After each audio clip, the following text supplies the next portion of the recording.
I really don't know why you are clapping. Have you ever tried clapping with one hand?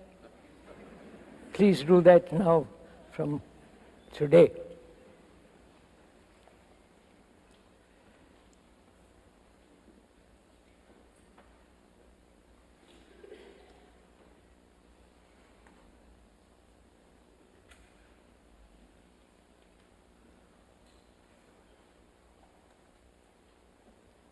This is not a lecture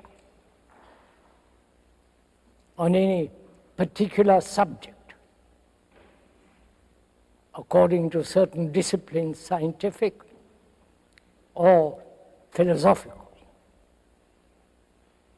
Lectures are meant to inform on a particular subject or instruct. But we're not going to do that. This is not a lecture. Nor is it a form of entertainment, especially in this country, where one is greatly accustomed to being entertained, amused, awaken one's sensations. But rather, these today and tomorrow morning, we're going to talk over together in conversation about the whole of our existence, from the moment we are born till we die. In that period of time, whether it be 50 years or 90 years or 100 years, we go through all kinds of problems and difficulties.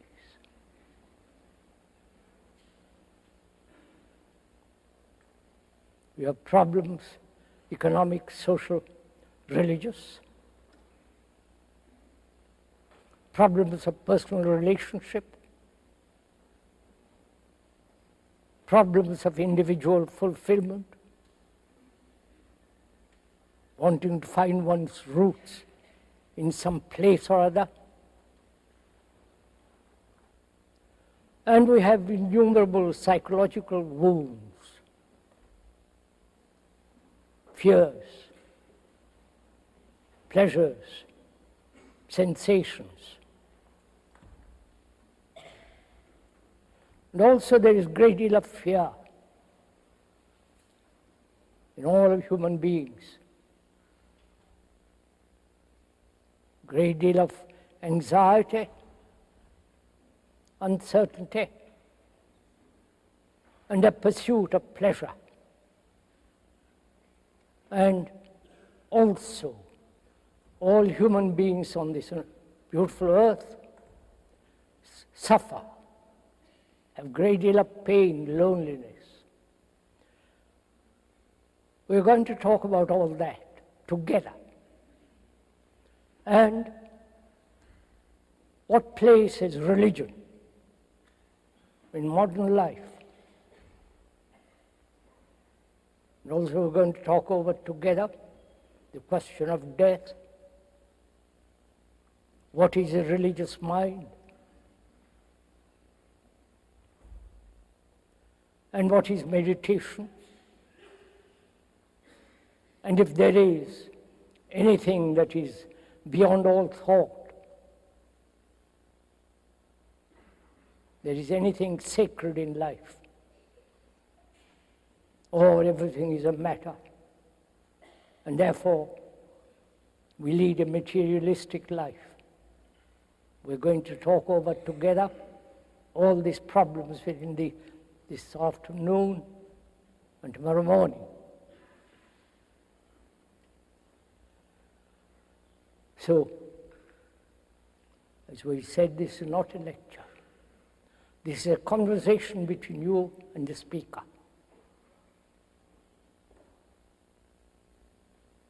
A conversation in which there is no implication of conversion, doing propaganda, or introducing new theories, ideas, and exotic nonsense.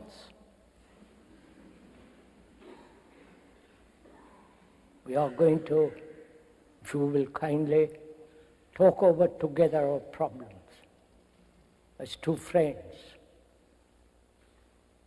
Though we don't know each other, we're going to talk, discuss, have a conversation,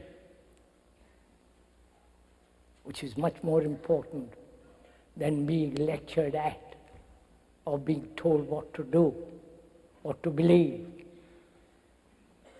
or have certain faith and so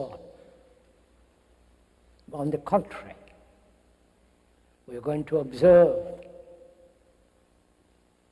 dispassionately, impersonally, not anchored to any particular problem or theory,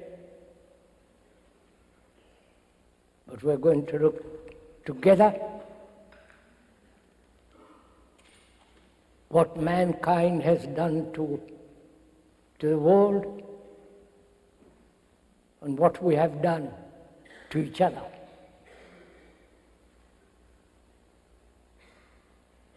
So this is not an entertainment, a romantic, sentimental journey. Not only is intellectually important, which is part of our being, but also we must look at all these problems, the 1,000 issues that mankind has, not from any point of view, not from a particular belief or faith, but rather explore together, investigate together. The speaker is not trying to do any kind of propaganda. That would be too terrible. Or to convert any person to a particular ideation, or to a particular belief. So we are going to take a very long, complex journey together.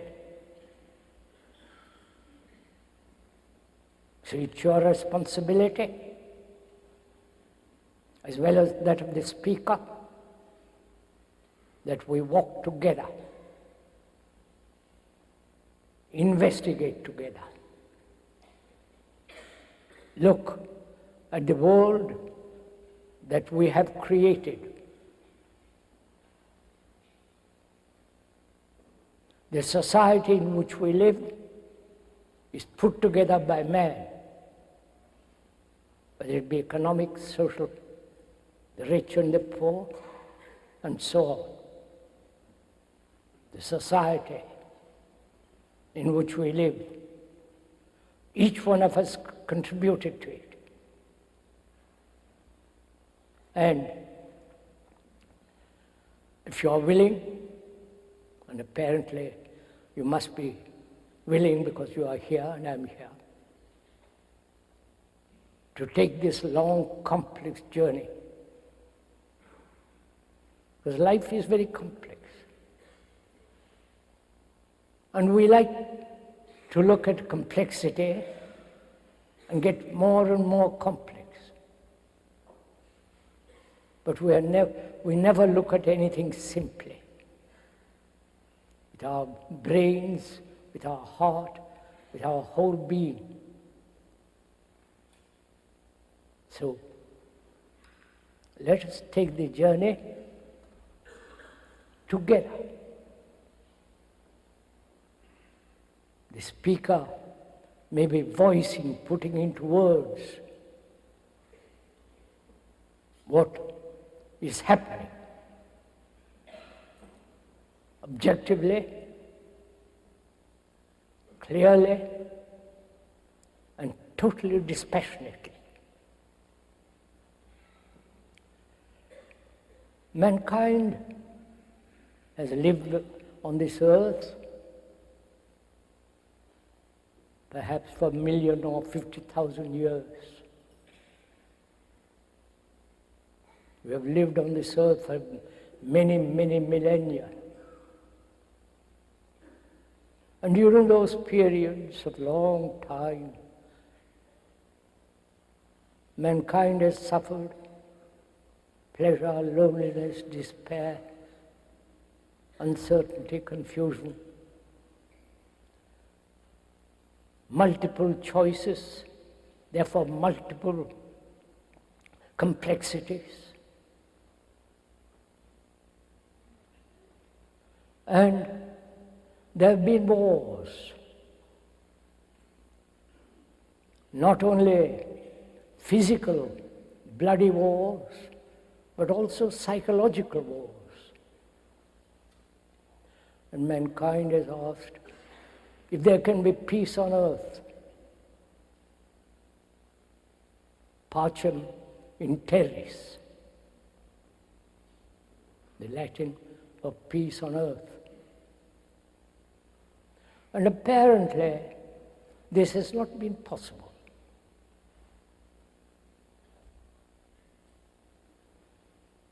There are about 40 wars going on at the present time,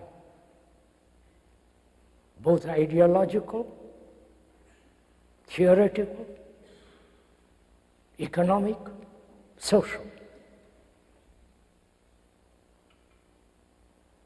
And during the historical times, perhaps about 5,000 to 6,000 years, there have been wars, practically every year. And also we are preparing for wars now. One ideology, that of the communist, the tyrannical, the brutal world of Russia, and the democratic, so-called democratic world of the West. Two ideologies at war.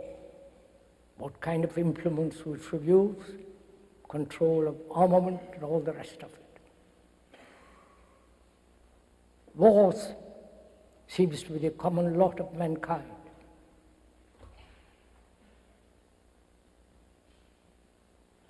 And also,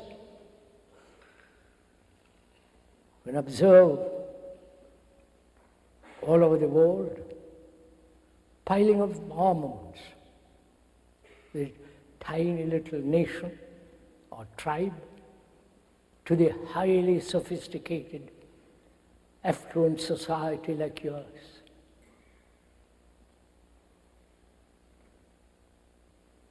And how can we have peace on earth? Is that at all possible? And those who have concerned have said there is no peace on earth, only in heaven. And all this is repeated in different ways, both in the East and India and here. Christians have killed more than anybody else on earth. So we are observing, not taking sides. These are facts, actualities.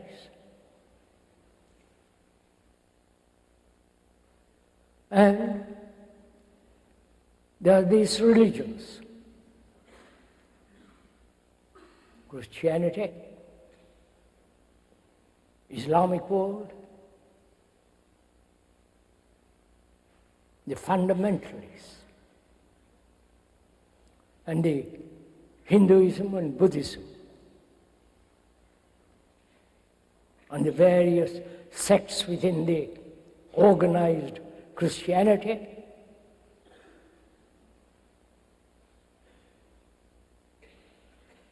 And also in India and Asia, they believe in the Buddha. In Buddhism, there is no God.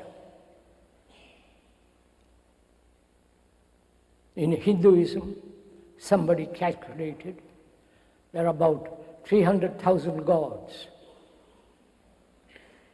That's rather fun.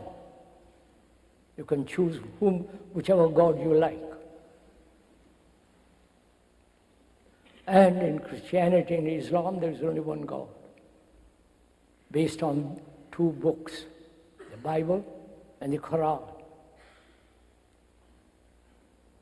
So religions have divided man as nationalism, which is a form of glorified tribalism, have divided man. Nationalism, patriotism, religious order, the fundamentalists in both in India, here and Europe, going back, reviving the religious religion. I wonder if you have ever looked at the word reviving.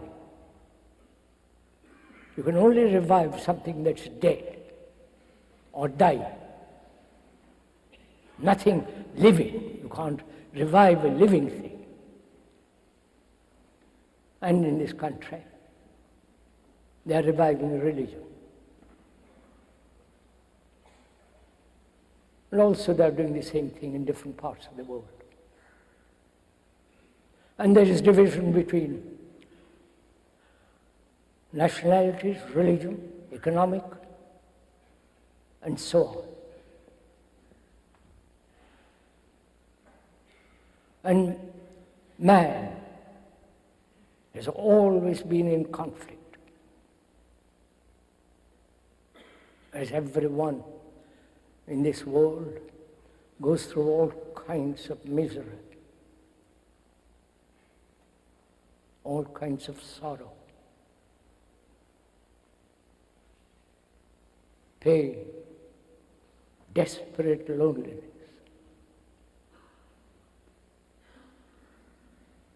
And we want to escape from all this. But we are going to look together, observe this extraordinary phenomenon, what man has made after these thousands of years. He still remains a barbarian, cruel, vulgar, full of anxiety and hatred. And violence is increasing in the world. So one asks, can there be peace on this earth? Because without peace, inwardly, psychologically first, the brain cannot flower. Human beings cannot live completely, holistically.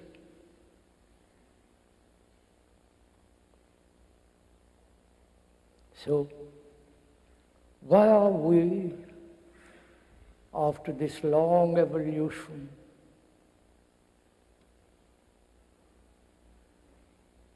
during that period, we have gathered immense experience, knowledge, great deal of information. Why are we, as human beings, are perpetually in conflict? That is the real question. Because when there is no conflict, there is naturally peace. And man, that includes the woman, please. When I use the word man, I'm not shutting out the woman. Don't get excited about it. No, one may point out, don't get angry, irritated with what we are investigating together. It's your responsibility to inquire, not merely intellectually, verbally, but with your heart, with your brain, with all your being, and find out why we are what we are. We have tried various religions, various economic systems, social differences.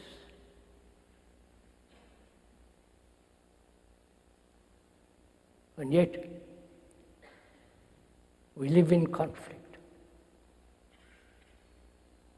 Can this conflict in each one of us end completely, not partially, not occasionally? It's a very serious question. It demands a serious answer. Not it's possible or not possible, but to inquire into it very deeply. Why human beings, including you, the speaker perhaps, live in perpetual conflict, problems, divisions? Why we have divided the world into nationalities, religious groups, social behavior and all the rest of it. Can we seriously this afternoon inquire whether it is possible to end conflict? First psychologically, inwardly. Because if there is certain quality of freedom inwardly, then we shall produce a society in which there will be no conflict.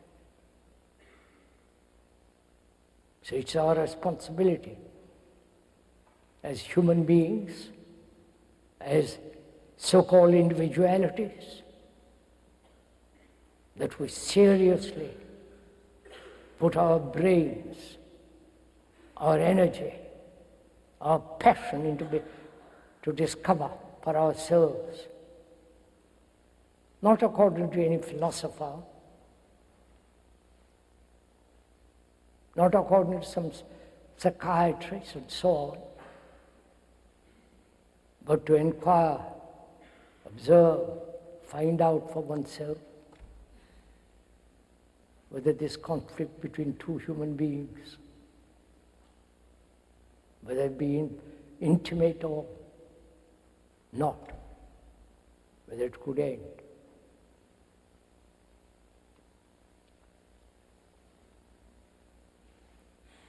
What is conflict? Why have we lived with conflict? Why have we problems? What is a problem? Please inquire with the speaker this question: what is a problem? Etymological meaning of that word means something thrown at you. A problem is a challenge, something you have to answer. But if you begin to inquire into the whole nature of a problem,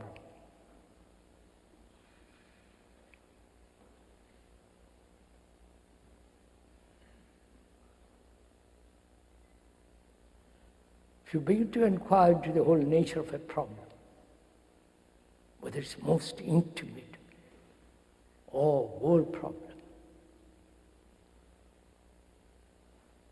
as we said, the meaning of that word, etymologically means something propelled, something thrown at you. I wonder if we have noticed from this question of problem. When you are a child, you're sent to school. There, you have a problem of writing,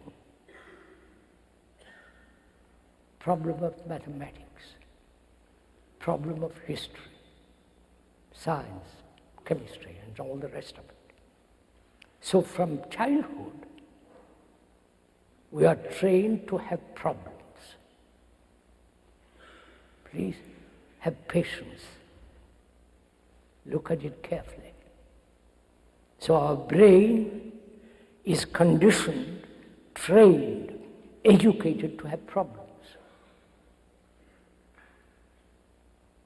Observe for yourself.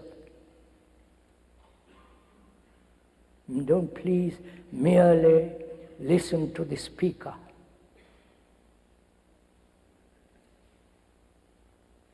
We are together investigating, looking into the problems that you have. So from childhood, we are trained, educated, conditioned to have problems. And when new problems arise, which they inevitably do, our brain, being full of problems, tries to solve another problem and thereby increase more problems, which is what is happening in the world. The politicians all over the world are increasing a problem after problem, and they have found no answer. So is it possible? Please listen if you will. Is it possible to have a brain that is free from problems so that you can solve problems?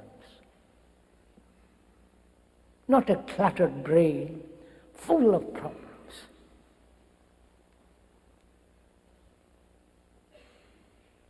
Is that possible? And also, if you say it is not possible or it is possible, you have stopped investigating. What is important in this inquiry is that one must have a great deal of doubt.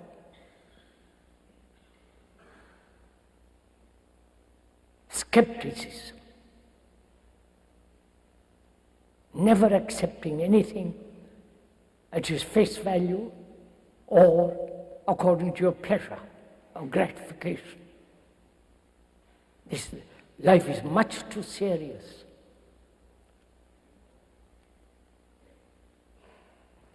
So we should inquire not only into the nature of conflict, problems, but also, perhaps this may be much more important, go all over the world, wherever you will, every human being on this earth, every human being, whether he lives in Russia, China, Asia, India, Europe or here, goes through all kinds of sorrow.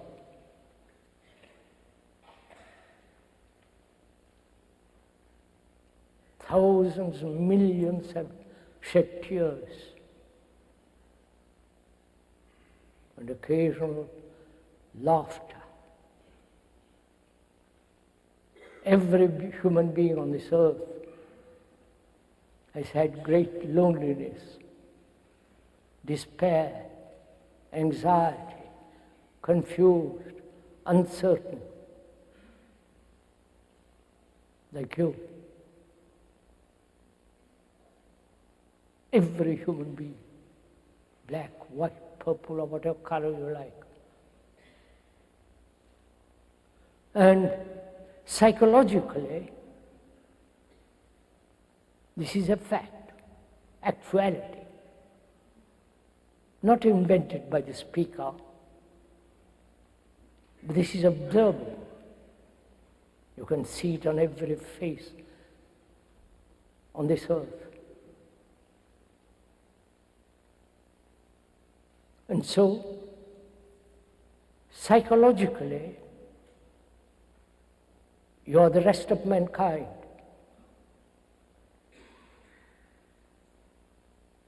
You may be tall, short, black or white, or what color you may be.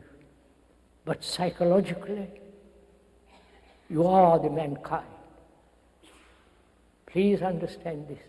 Not intellectual or ideologically or a hypothesis, but it is an actuality, burning reality, that you psychologically are the rest of mankind.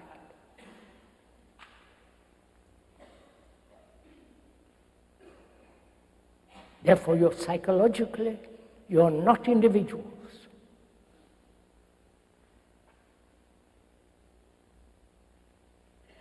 Those religions, except perhaps parts of Hinduism and Buddhism, have entertained, encouraged this sense of individual growth, saving individual souls, and all that business. But in actuality, in your consciousness is not yours, it's the rest of mankind. Because we all go through the same mill, the same endless conflict and so on. When one realizes this, not emotionally, not as an intellectual concept, but as something actual, real, true, then you will not kill another human being. You will never kill another, either verbally or intellectually, ideologically, or physically, because then you are killing yourself.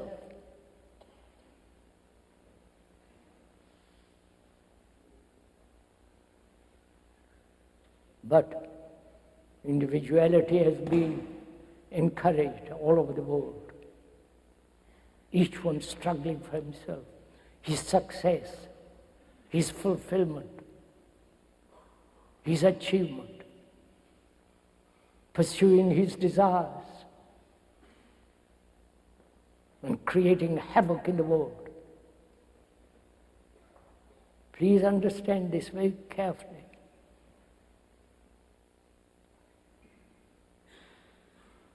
We are not saying that each individual is important. On the contrary, if you are concerned with global peace, not just your own little piece in the backyard, nations have become the backyard. If you are really concerned,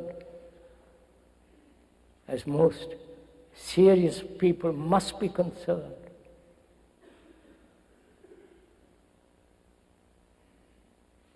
that you are the rest of humanity. That's a great responsibility. So we must go back and find out for ourselves why human beings have reduced the world to what it is now. What is the cause of all this? Why have we made such a mess of everything we touch? Both in our personal relationship between man and woman, between each other. Why there is conflict between gods, your God and the other's God. So we must inquire together whether it's possible to end conflict. Otherwise, we will never have peace in this world. Long before Christianity, they talked about peace on earth.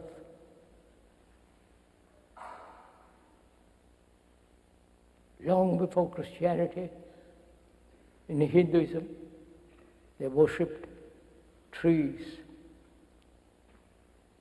stones, animals, nature, lightning, the sun. There was never any sense of God before, because they considered the earth as the mother to be worshipped, to be conserved, preserved, spared, not destroyed, as we are doing now. So, let's inquire together. Please, I mean together. Not I inquire and you casually listen, agreeing or disagreeing. Could we, this afternoon, put aside all this idea of agreeing and disagreeing? Will you do that? So that we can, both of us, look at things as they are. Not what you think they are. Not your idea of, or concept of what is. But just look at it. Look at it non-verbally even, if that's possible. That's much more difficult.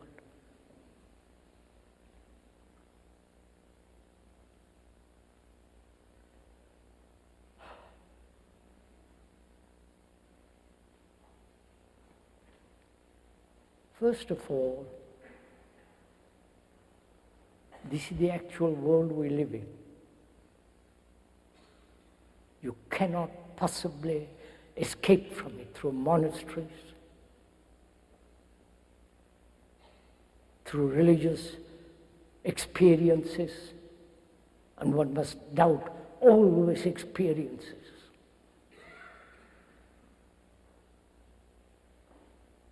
Man has done everything on earth possible to run away from the actuality of daily living.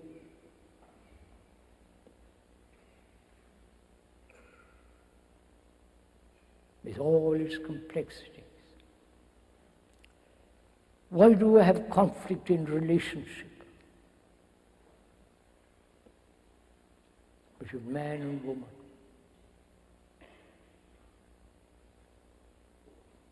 Sexual, sensory, division. And in this peculiar relationship, man is pursuing his own ambition, his own greed, his own desires, his own fulfillment, and the woman too is doing the same. I don't know if you have noticed all this for yourself. So there are two ambitious, being driven by desire and so on, two parallel lines, never meeting except perhaps sexually. So how can there be a relationship between two people when each one is pursuing his own desires, ambitions, greed? In this relationship, because there is this division, there is no love. Please hold to your seats. That word love is spoiled, spat upon, degraded, which has become merely sensuous, pleasurable. Love is not pleasure. Love is not something put together by thought.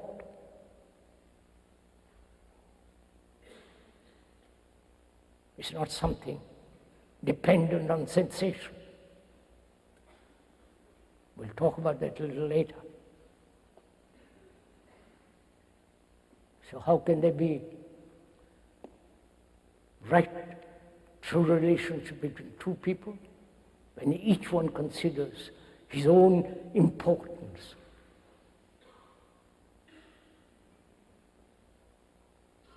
Self-interest is the beginning of corruption, destruction. Whether it be in a politician or the religious man, and so on. Self-interest dominates the world.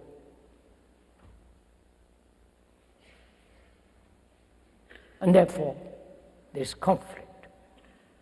Where there is duality, separation,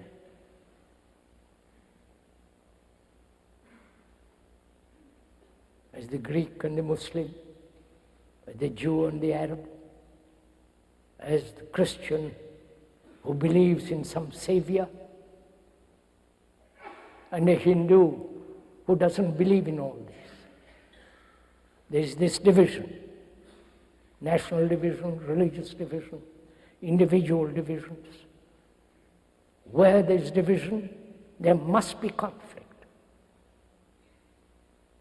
That's a law.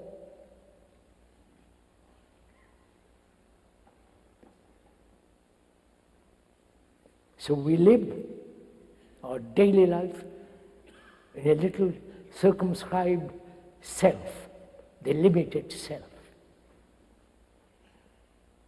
Not that the higher self, the limited. Self is always limited. And that's the cause of conflict. That's the central core of our struggle, pain, anxiety, and all the rest of it. If one becomes aware of it, as most people must, naturally, not because you are told to, or because you read some philosophical book or psychology, but it's an actual fact.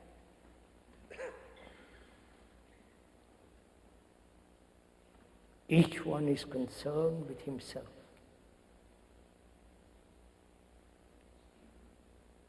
He lives in a separate world, all to himself. And therefore, there is division between you and another, between you and your religion, between you and your God, between you and your ideologies.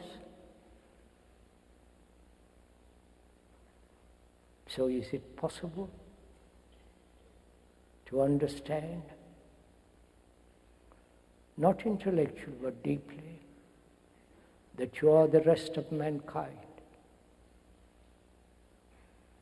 Whatever you do, good or bad, affects the rest of mankind. Because you are the mankind. Your consciousness is not yours. Your consciousness is its content. Consciousness is made up of its content. Without the content, there is no consciousness. Your consciousness, like the rest of humanity, is made up of beliefs, fears, faith, gods, personal ambitions, and all the rest of fears and all that. Your whole consciousness is made up of all this, put together by thought.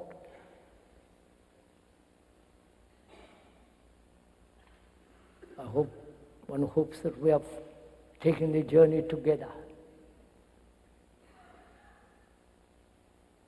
Together we are walking the same road.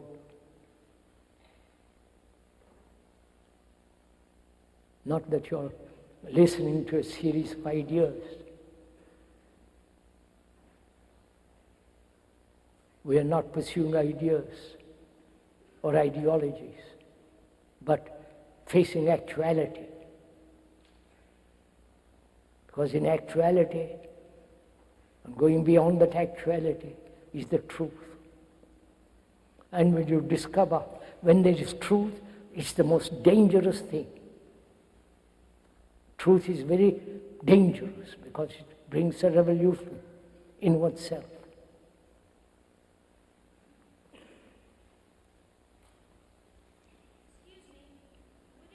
Please, sorry. Forgive me, forgive the speaker if he doesn't answer questions. Because then we get too distracted. You know, it's good to ask questions.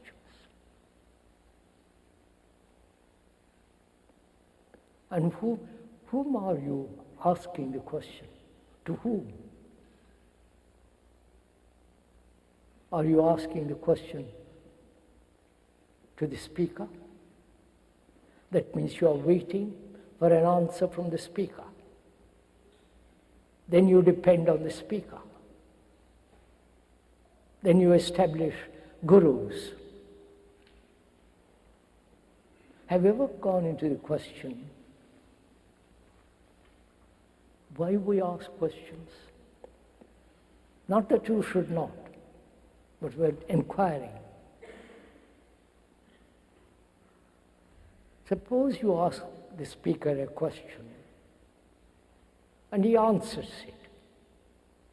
Either you accept it or deny it. If it is satisfactory to you, according to your conditioning or to your background, then you say, yes, I agree with you entirely. Or, if you don't agree, you say, well, what nonsense. But if you begin to inquire into the question itself, is the answer separate from the question?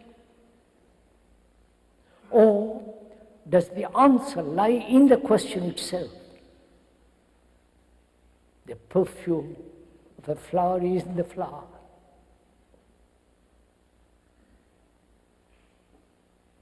The very flower is the essence of that perfume. But we depend on others so much to be helped, to be encouraged, to solve our problems. Therefore, out of our confusion, we create authority, the gurus, the priests.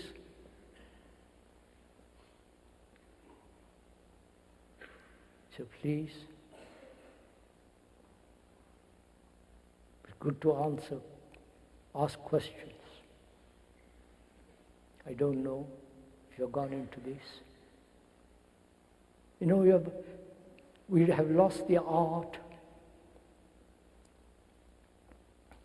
of investigation, discussion, not taking sides, but looking at it. It's a very complex problem, maybe not the right occasion to go into this.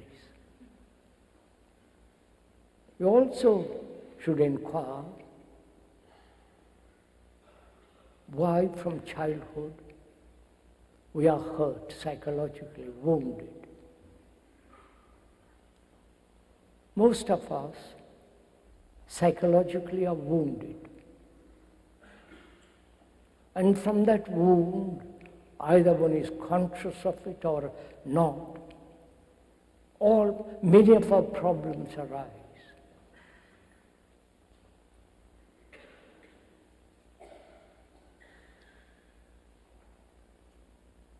The wound as a child, by a scolding,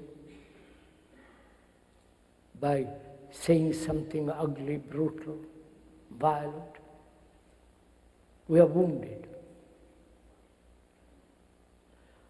When you say we are wounded, who is it that's wounded? Is it the image that you have built about yourself that's wounded? The psyche. Please, the speaker has not read any of the psychological books or philosophy or religious books. He's just investigating with you. The psyche, which is the me, and the me is the image I have built about myself. There is nothing spiritual about it. That's another ugly word, spiritual.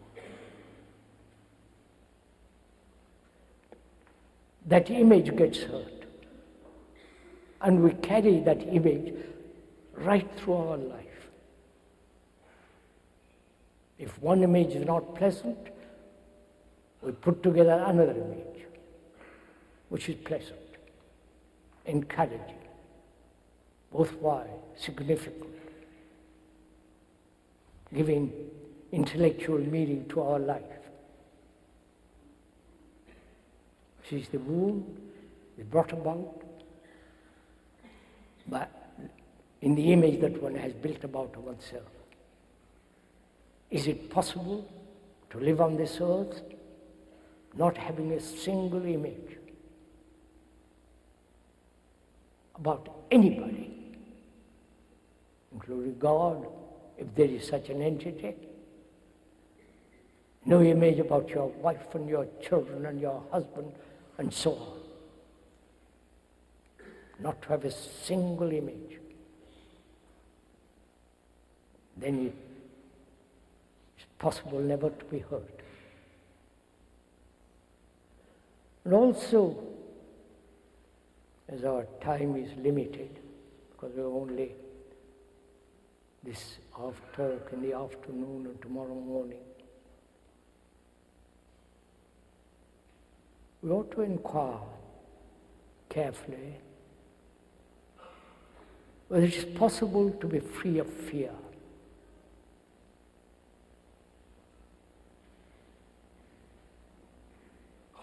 This is really an important question to ask. Not that I'm asking for you, but you're asking this for yourself. Whether it's possible, living in modern society with all the brutality, with all the tremendous violence that is on the increase. Is there freedom from fear? Which is entirely different from analysis. Just to observe without any distortion. To observe this hall, for example, and how many tiers there are. 5 of them, or 4 of them. To observe your neighbor's dress, face, how he talks, just to observe, not to criticize, not evaluate, judge, but to observe a tree,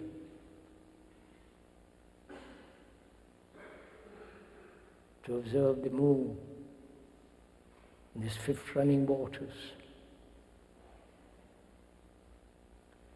When you so observe, Then you ask yourself, what is? I come back to fear presently. What is beauty?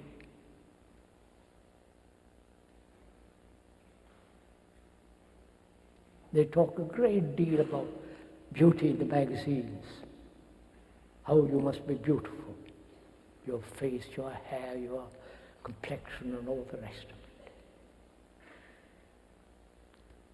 So, what is beauty?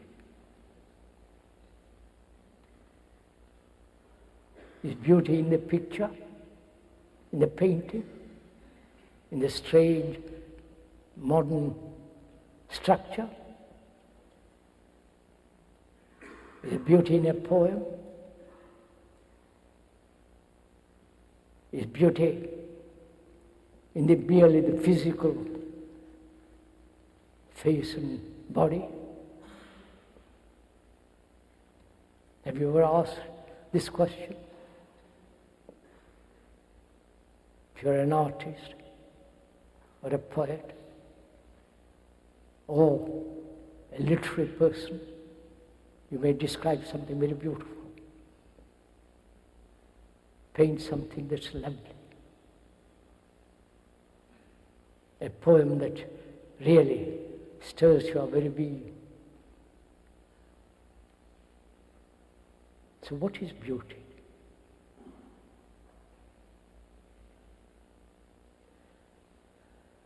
Because freedom means, but etymologically the word freedom, in that word, freedom,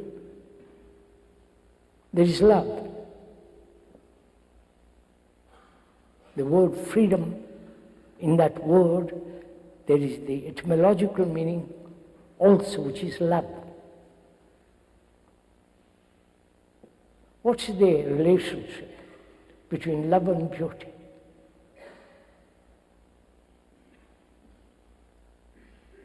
When we talk about love, perhaps later on, what is beauty? Is in the eye of the beholder?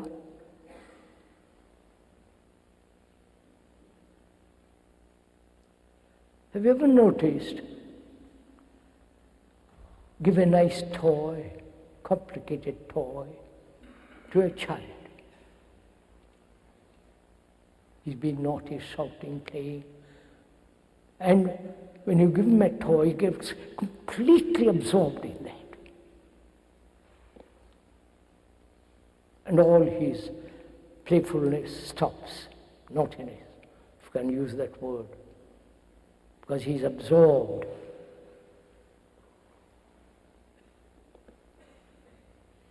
He's being absorbed in a poem, in the face, in a picture, being absorbed in it, or attracted by it. Is that absorption beauty?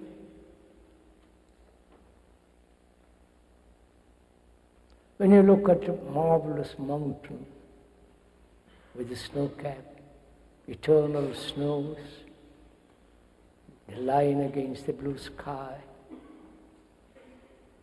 for a second, the immensity of that mountain drives away the self, the me, with all my problems, all my anxiety. That majesty of the great rocks and the beautiful, lovely valleys and the rivers. At that moment, second, the self is not. So, the mountain has driven away the self, like a toy with a child is quiet. So that mountain, that river, the depth of the blue valleys dispels for a second all your problems, all your vanities and anxieties. Then you see how beautiful that is. So is there beauty without being absorbed by something outside? That is there beauty? Or beauty is when the self is not. You understand this? Don't go to sleep, please.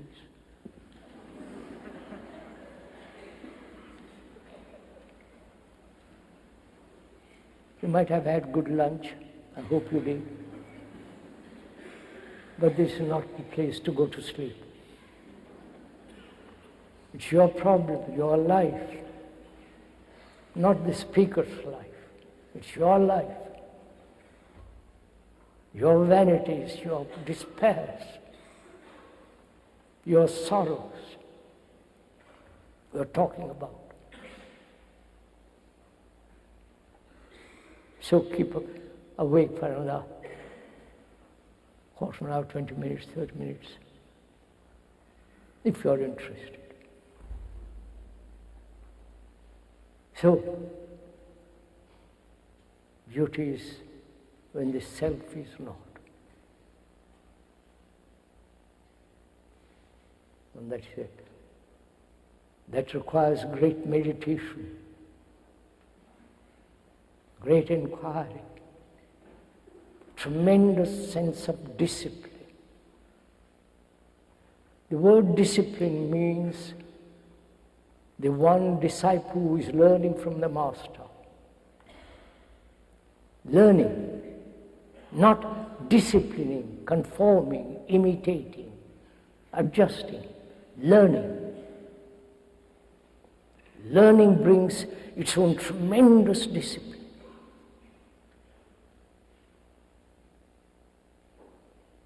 And that inward sense of austerity, discipline, is necessary.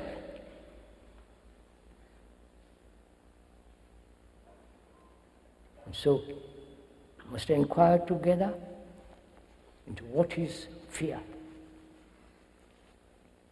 What's the time, sir? 3:40. See how? May we go on? You aren't tired? What is fear? Again, humanity has put up with fear. Has never been able to solve fear.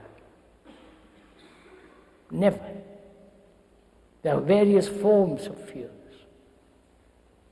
You may have your own particular form of fear. Fear of death, fear of God, fear of your wife, fear of your husband, fear of the politicians, or God knows how many fears humanity has. The devil, and so on. What is fear? Not the mere experience of fear in its multiple forms, but actually the reality, the actuality of fear.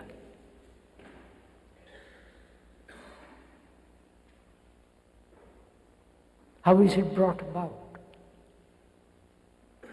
Why has man, woman, why has humanity and each one have accepted fear as the way of life, as you accept violence as the way of fear, as the way of life.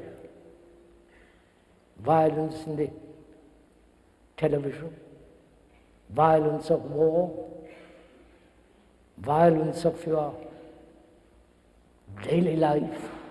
Why do we accept violence?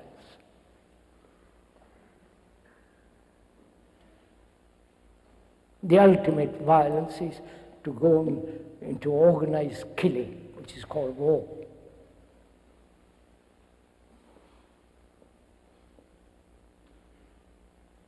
Is not fear related to violence?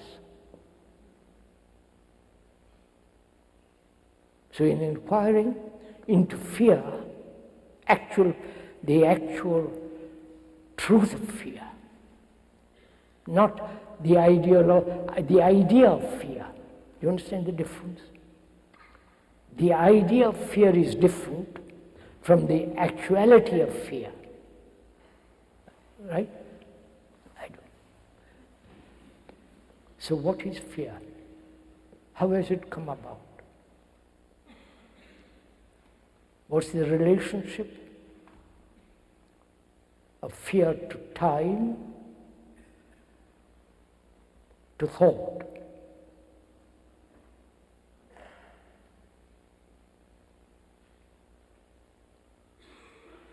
Fear, one may be frightened of tomorrow or many tomorrows. Fear of death, the ultimate fear. Fear of what has happened before in the past.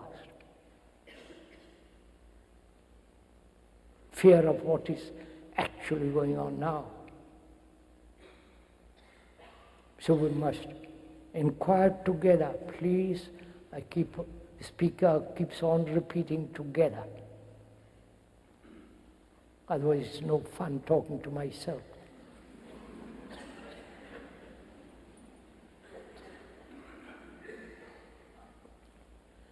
Is fear brought about by time?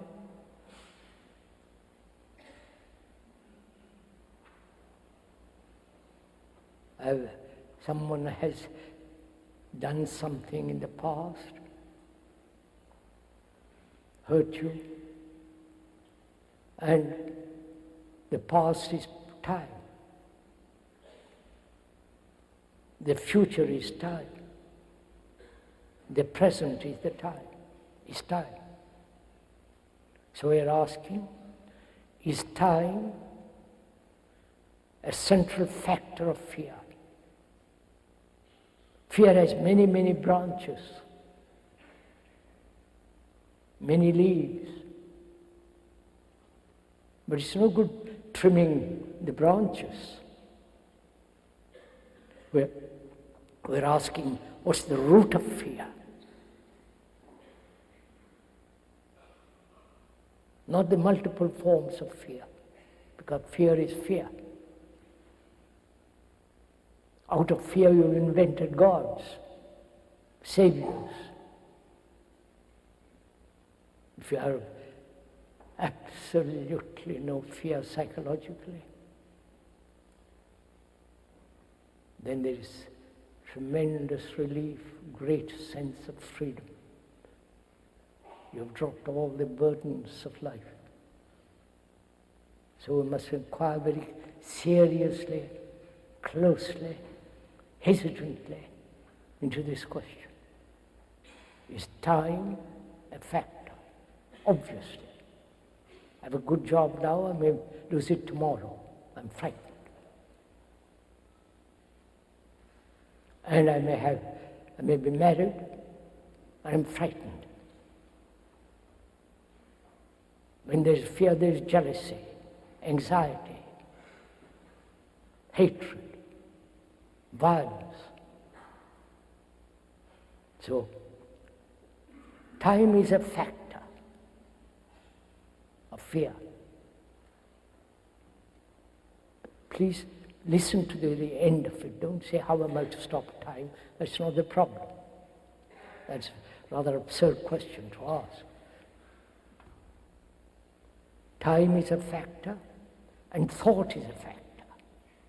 Thinking about what has happened, what might happen. Thinking. Is thinking a factor in fear? Is thinking brought about fear? As one sees, time has brought fear. Right? Time. Not only time by the clock, but psychological time. The inward time. I am going to be. I am not good, but I will be. I will get rid of my violence. which is again the future. Or I have been violent, but I won't be. All that implies time. We ought to inquire, what is time? Are you prepared for all this? Do you want to go into all this? Really? I'm rather surprised.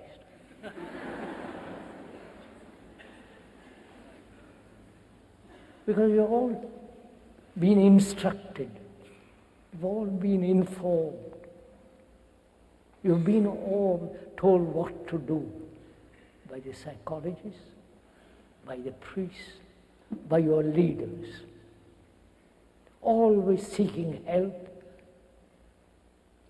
and finding new ways of being helped. So one has become a slave to others. We are never free to inquire, to stand psychologically completely by oneself.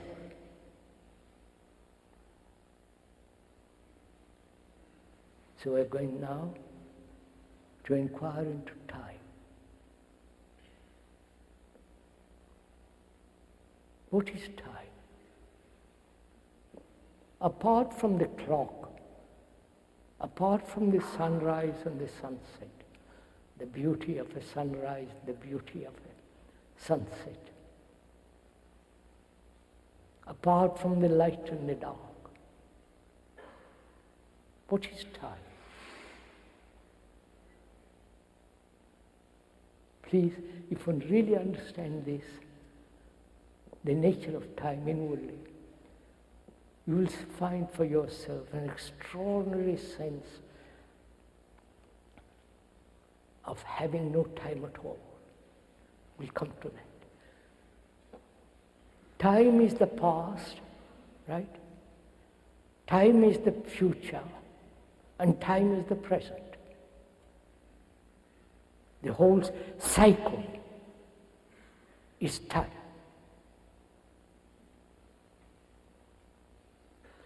The past, your background, what you have thought, what you have lived, your experiences, your conditioning as Christian, Hindu, Buddhist, all the rest of it. Or you put aside all that nonsense and said, I'm going to live this way, which is the past. So the past is the present, right?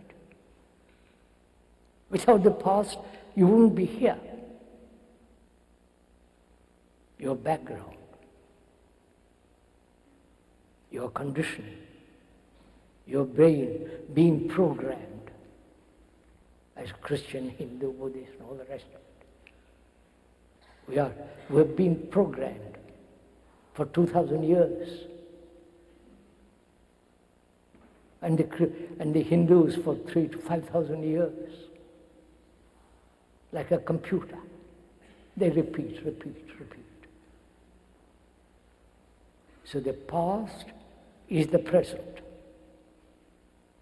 What you are now is the result of the past. And tomorrow, or 1,000 tomorrows, is the future. So the future is what you are now. Right? Vous avez compris? Sorry, you have understood? I mustn't ask you that, it doesn't matter. It's up to you. So the future is now. In the now, all time is contained. This is a fact too, actuality, not a theory. What you are is the result of the past. And what you will be tomorrow is what you are now. If I am violent now, tomorrow I'll be violent. So tomorrow is in the now, in the present. Unless I radically, fundamentally bring about a mutation. Otherwise I'll be what I have been. That is, we've had a long evolution. Evolving, evolving, evolving. And we have evolved to what we are now. And if you carry on that game, you will be violent, you will be barbarous next day. So, as all time is contained in the now, which is a fact, actuality, can there be total mutation now? In all our behavior, in our way of living, thinking, feeling. Not being an American Hindu, Buddhist, none of that.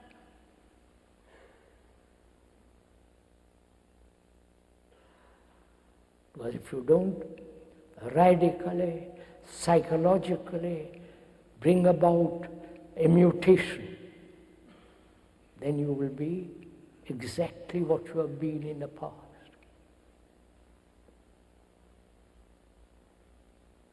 So is it possible to bring about this psychological mutation at all? You know, when you have been going north all your life, following a particular direction, or not having a direction, just wobbling all over the place, as most people do, if you're going north, and somebody comes along and tells you most seriously, and you listen to him seriously, not only hear with the hearing of the ear, but also hearing deeply. When you hear, say, the way you are pursuing north leads you nowhere. There is nothing at the end of it. But go east or west or south, and you listen and you say, I will do it.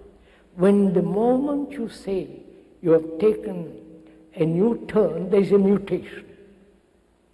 The speaker is making it very simple, but it's a very complex problem, which is to realize deeply that when it's been going on this way for centuries upon centuries, and it has not changed at all.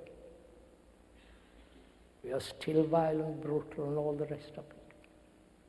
If one really actually perceives that, not intellectually, verbally, but deeply, then you turn in another direction. At that second, there is a mutation in the very brain cells themselves. Because the speaker has discussed this matter with some neurologists. Of course, they don't agree completely, but they go partially away. It's always a game, you understand? We treat life as a game, partially right and partially wrong, partially correct, and you may be right and you may be wrong. But we never ask ourselves, what is the way of living, the art of living, which is the greatest art, greater than any art in the world, the art of living. And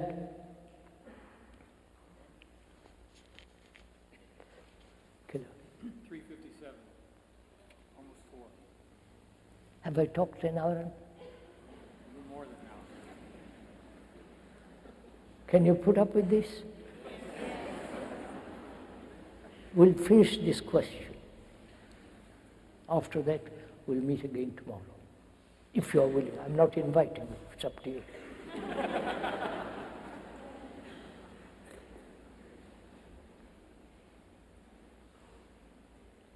We said time is important because we live by time. But we don't live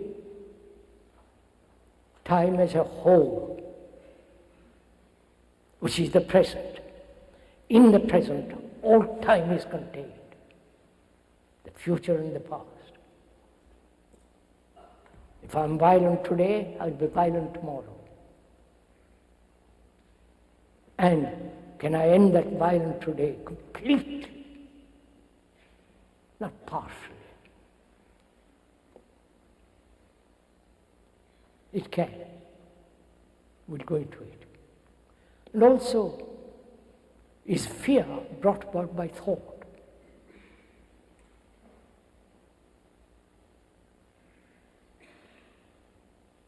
Of course it is. Don't accept the speaker's word for it. Look at it. I am this, I'm frightened of tomorrow. What might happen? I'm secure today, and there might be war, there might be this, there might be catastrophe. I'm frightened. So, time and thought are the roots of fear. Root of fear. So what is thinking? You understand my question? If time and thought are the root of fear, which they are actuality, what is thinking? Why do we live, act, do everything on the basis of thought? The marvelous cathedrals of Europe, the beauty, the structure, the architecture, which has been put together by thought.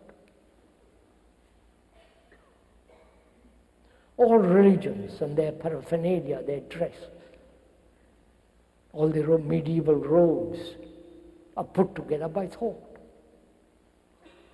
All the rituals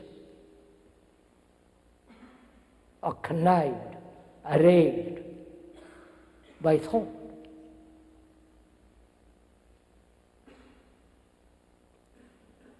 And in our relationship with each other, man, woman, the relationship is based on thought.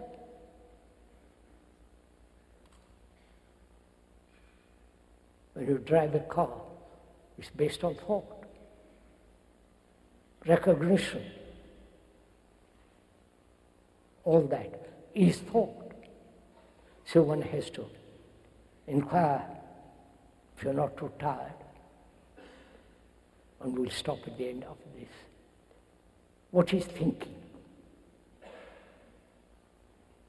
Probably nobody has asked this question. Very few people do. We've been asking this question for 60 years. What is thought?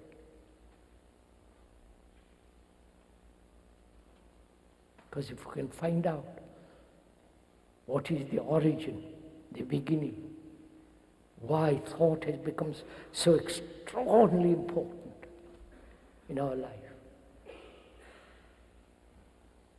there may be, in that very inquiry, a mutation taking place. So we're asking, what is thought? What is thinking? Don't wait for me to answer it. Look at it. Observe it. Thinking is the word. Word is important. The sound of the word. The quality of the word. The depth, the beauty of the word.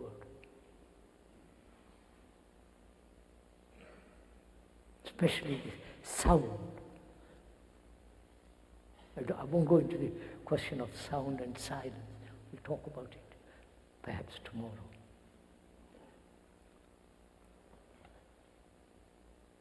Thinking is part of memory, isn't it? Investigation with the speaker, please. Don't sit there comfortably or uncomfortably. Thinking is part of memory, isn't it? If you had no memory at all, would you be able to think? You wouldn't. Our brain is the instrument of memory.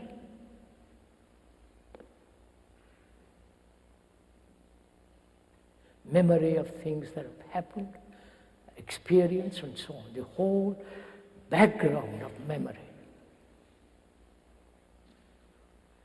The memory arises from knowledge, from experience, right? So, experience, knowledge, memory, and the response of memory is thought.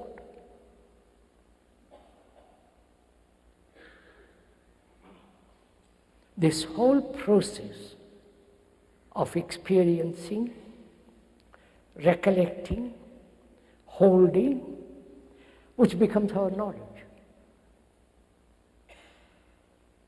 Experience is always limited, naturally. Because it's a complicated question, because, oh gosh, everything is complicated. Is experience different from the experiencer? Give your brains to me, find out. If there is no experiencer, is there an experience? Of course not. So the experience and the experiencer are the same. Like the observer and the observed. The thinker is not separate from his thoughts. The thinker is the thought. So, experience is limited, as you can observe in the scientific world or in any other field.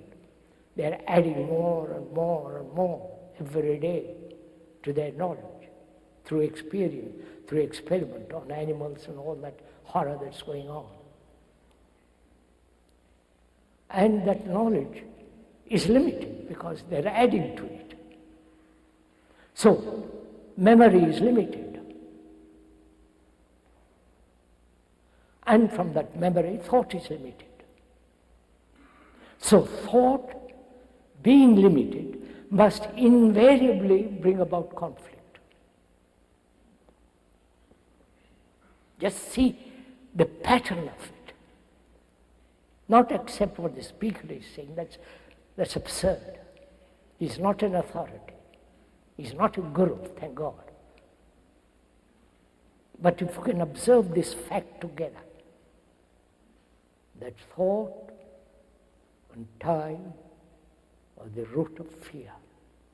Time and thought are the same. They're not two separate movements. When you see this fact, this actuality, that time and thought are the root of fear, time, thought. Just to observe it in yourself, not move away from the reality of it, from the truth of it, that fear is caused by this, time and thought. To hold it, to remain with it, not run away from it, not rationalize it is so. And then it's like holding a precious jewel in your hand. See all the beauty of that jewel. then you will see for yourself that fear psychologically completely ends. And when there is no fear, you are free. And when there is that total freedom, you don't have gods, rituals, you are a free man. We'll continue tomorrow, if you don't mind. Please.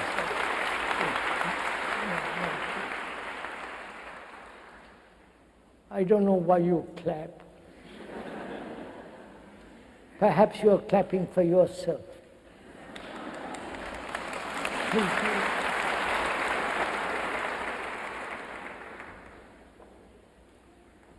You are not encouraging the speaker or discouraging him. He doesn't want a thing from you.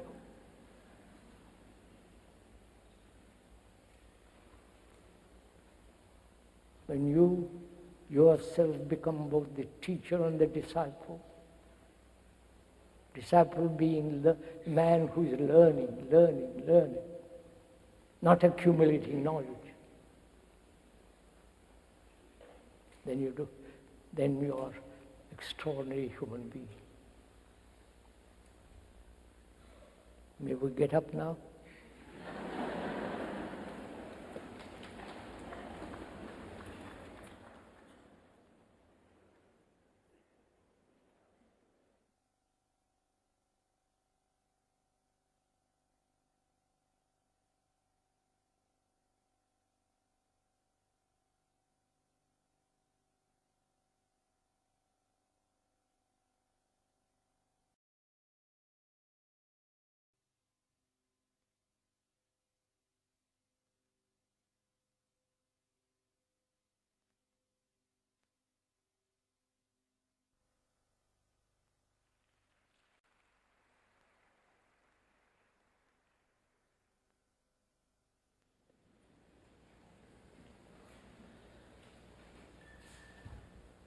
May we continue where we left off yesterday.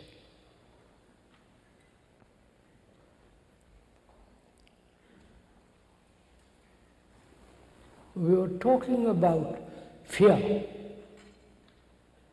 and the ending of fear. And also, we were talking about the responsibility of each one of us facing what is happening in the world, the appalling, frightening mess we are in. And for that, we're all responsible, individually, collectively, nationally, religiously, and all the affairs of the world we have made after millennia upon millennia, long evolution. We have still remained barbarians, hurting each other, killing each other, destroying each other. We've had freedom to do exactly what one liked. And that has created havoc in the world. Freedom is not to do what one likes, but rather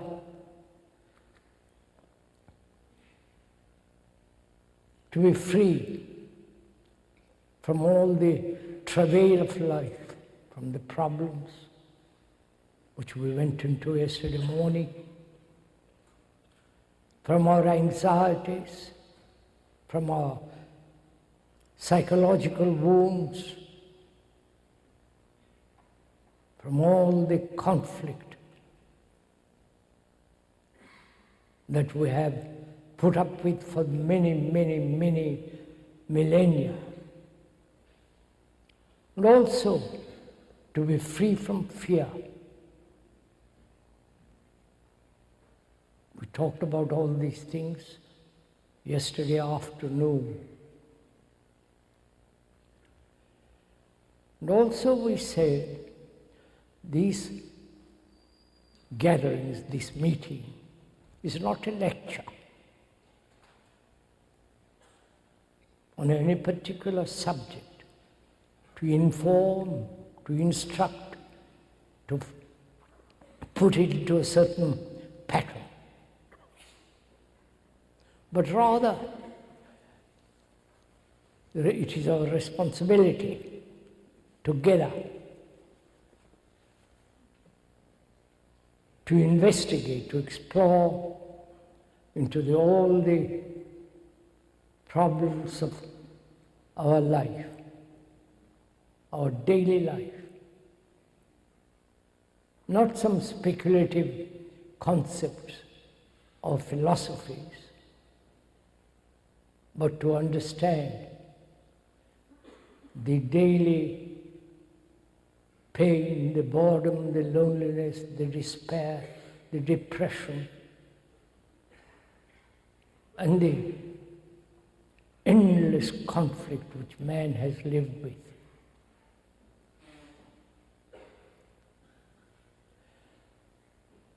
And this morning, we have to cover a great deal of ground.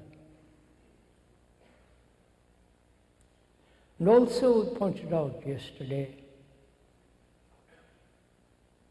this is not a meeting in which the speaker stimulates you intellectually, emotionally, or in any other way. We depend a great deal on stimulation.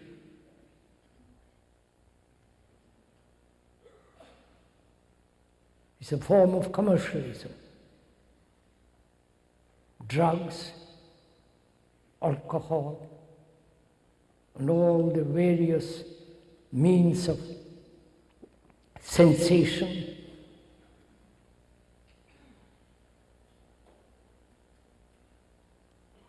And we want also not only sensation, but excitement, stimulation. So this is not that kind of meeting. We are together to investigate our life, our daily life. That is to understand oneself, what one is actually. Not theoretically, not according to some philosopher or some psychiatrist and so on. If you can put aside all that and look at ourselves, actually what we are, and not get depressed or elated, but to observe, which is to understand the whole psychological structure of our being, of our existence. And we talked about it yesterday as one of the things that human beings go through all their life is a form of fear. And we went to it very carefully. That time, thought are the root of fear. We went into that, what time and thought is. Time is not only the past, the present and the future, but in the now, in the present, all time is contained. Because what we are now,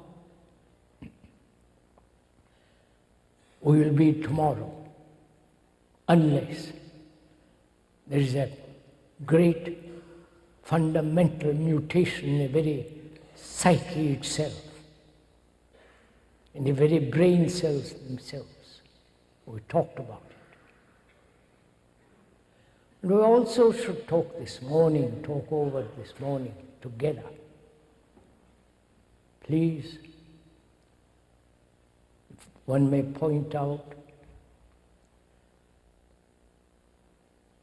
you and the speaker are taking a journey together. A long, complicated journey. And to take that journey,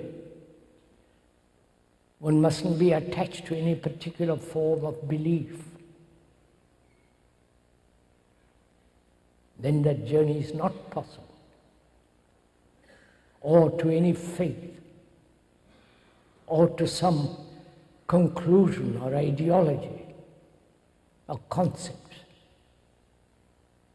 It's like climbing the Everest or some of the great, marvelous mountains of the world. One has to leave a great deal behind. Not carry all your burdens up the steep hills, mountains. So in taking the journey together,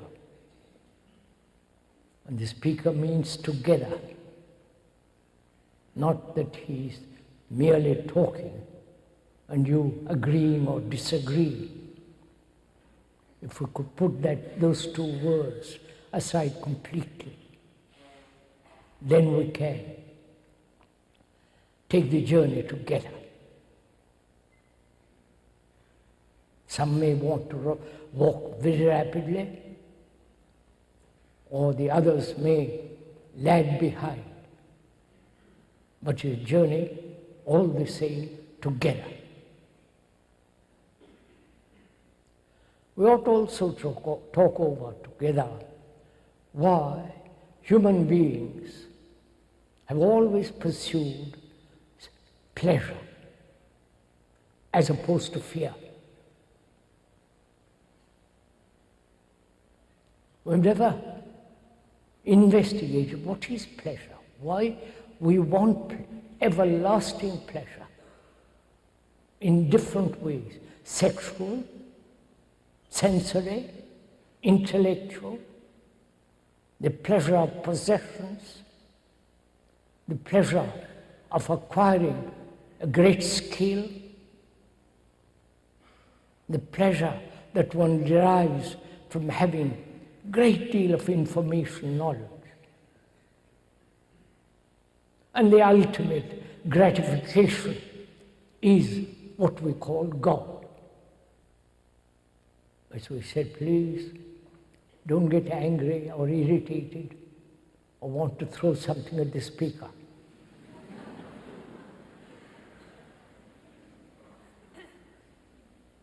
This is a violent world. If you don't agree, they kill you. This is what's happening.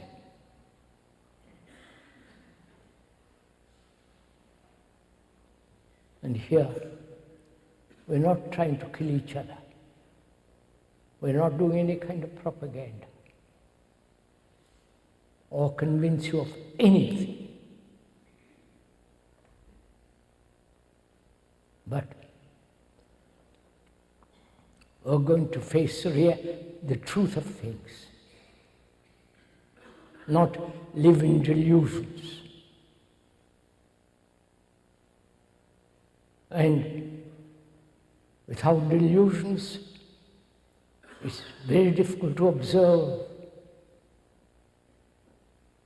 If you are deluding yourself and not facing actualities, then it becomes impossible to look at oneself as one is. But we like delusions, illusions, every form of deception. Because we are frightened to look at ourselves. As we said, to look at ourselves very clearly, accurately, precisely. It's only possible in a mirror of relationship. That's the only mirror that we have. When you look at yourself, when you're combing your hair, or shaving, or doing whatever you're doing to your face. Sorry.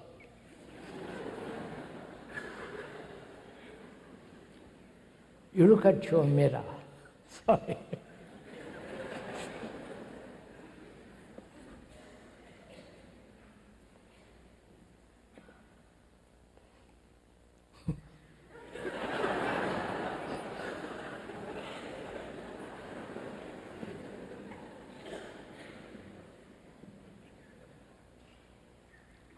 I'm sorry.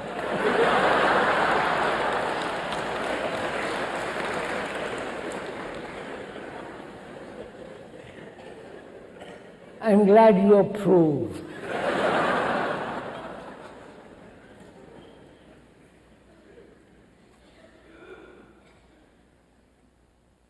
When you are shaving, you look at your face or comb your hair.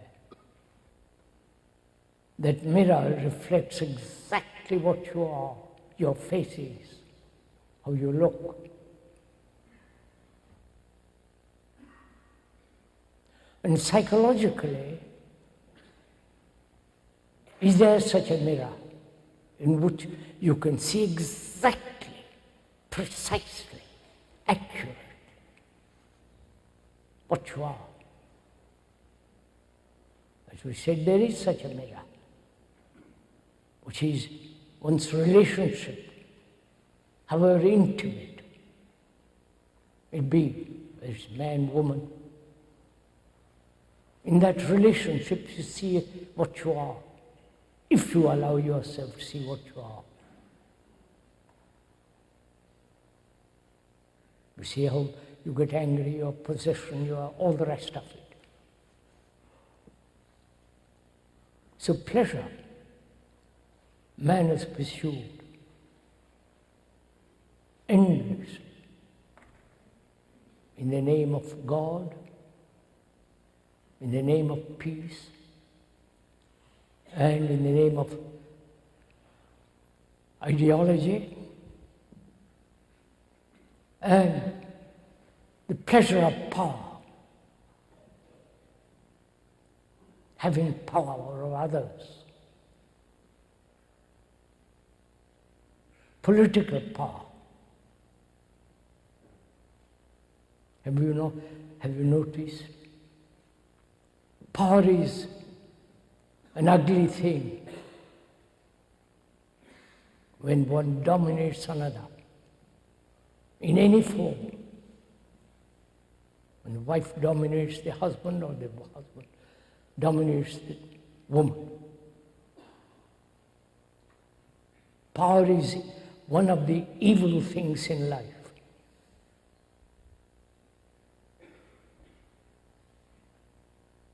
And pleasure is the other side of the coin of fear. When one understands deeply, profoundly, seriously the nature of fear, as we went into it yesterday and we won't go into it again, then pleasure, that is delight, seeing something beautiful, seeing the sunset or the morning light, the dawn, the marvelous colors, the reflection of the sun on the waters. That's a delight. But we make that as a memory and cultivate that memory as pleasure.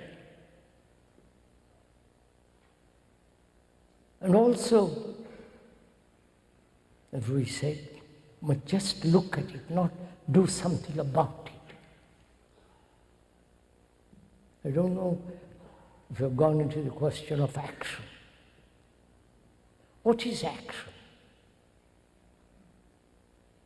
We're also active from morning till night. Not only physically, but psychologically. The brain everlastingly chattering, going from one thing to another, endlessly. During the day and during the night, the dreams. The brain is never at rest. It's perpetually in motion. I do not know if you've gone into that question of action.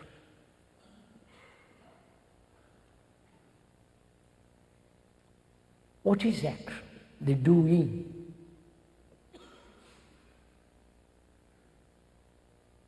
Is it? The very word doing is the present. It's not having done or will do. Action means the doing now. Correctly, accurately, completely, holistically. If I can use that word. Action that is whole, complete, not partial. When action is based on some ideology, it's not action, is it? It's a conformity to a certain pattern which we have established. And therefore it's incomplete action. Or according to some memory, some conclusion. If you act according to certain ideology, pattern or conclusion, it is still incomplete. There is a contradiction always. So one has to inquire into this very complex problem of action.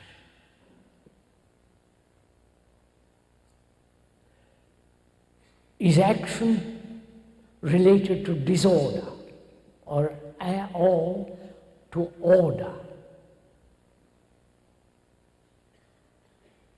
You understand? We live in disorder.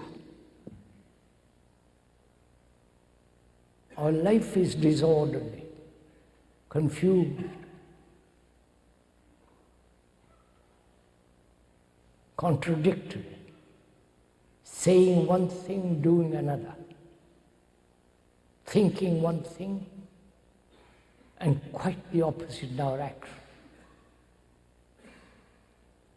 So, what is order and disorder?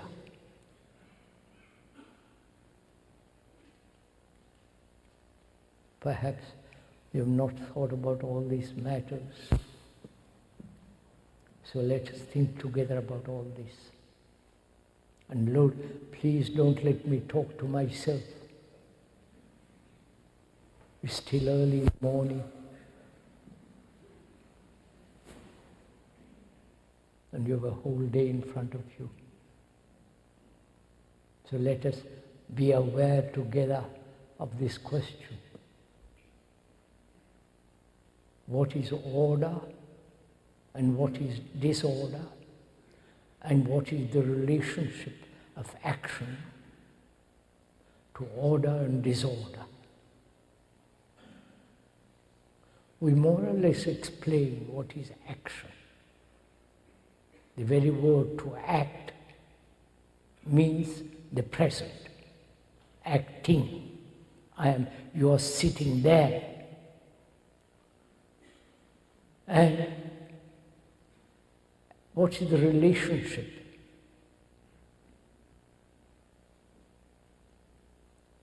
Disorder. What is disorder?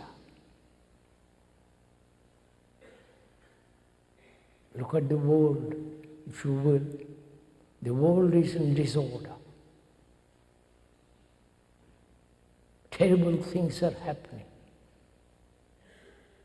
Very few of us know actually what is happening in this scientific world, in the world of the art of war, and all the terrible things that are happening in Russia.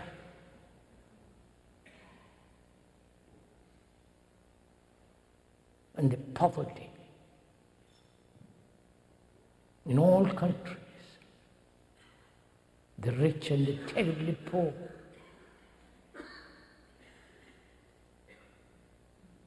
Always the threat of war.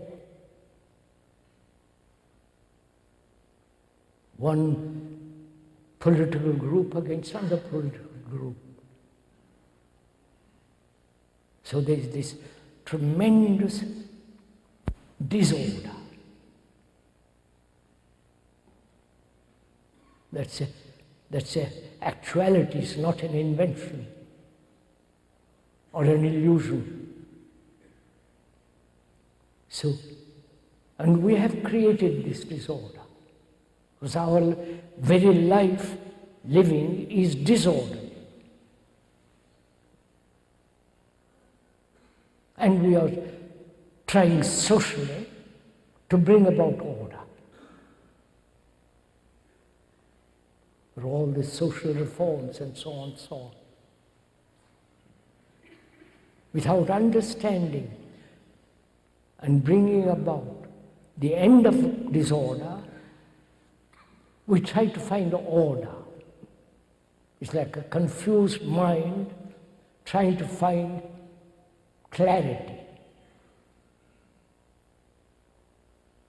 A confused mind is a confused mind. It can never find clarity.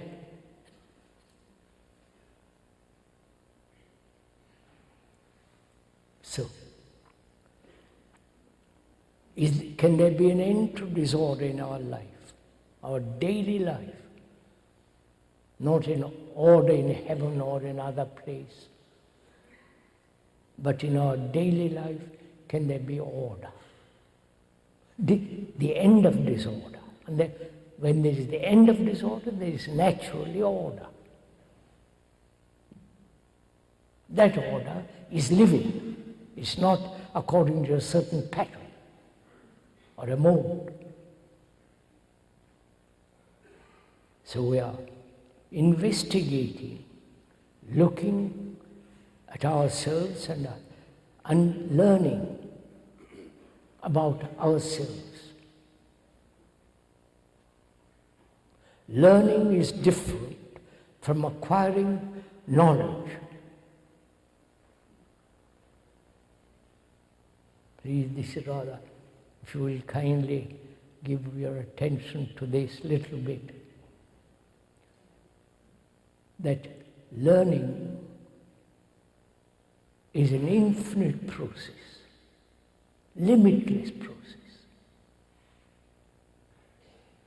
Whereas knowledge is always limited. And learning implies not only observing visually, optically, but also observing without any distortion. Seeing things exactly as they are. That requires that discipline. Please, the word discipline, as we said yesterday, means the word comes from the word from disciple. Disciple is one who is learning. Not the terrible discipline of orthodoxy, tradition, of following certain rules, dictates and so on. It's learning.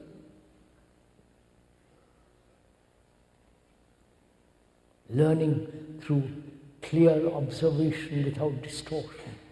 Hearing things exactly what the other fellow is saying without any distortion. And learning is not accumulative because you're moving. Do you understand all this? So, in learning what is disorder in ourselves,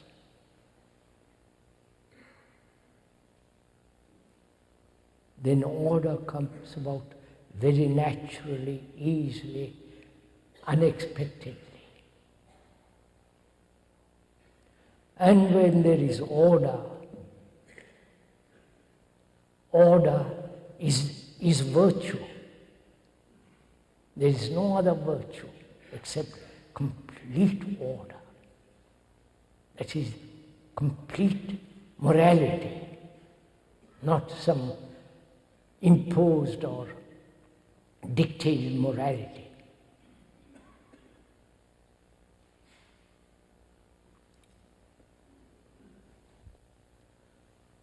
Then we ought also talk over together this whole question of sorrow.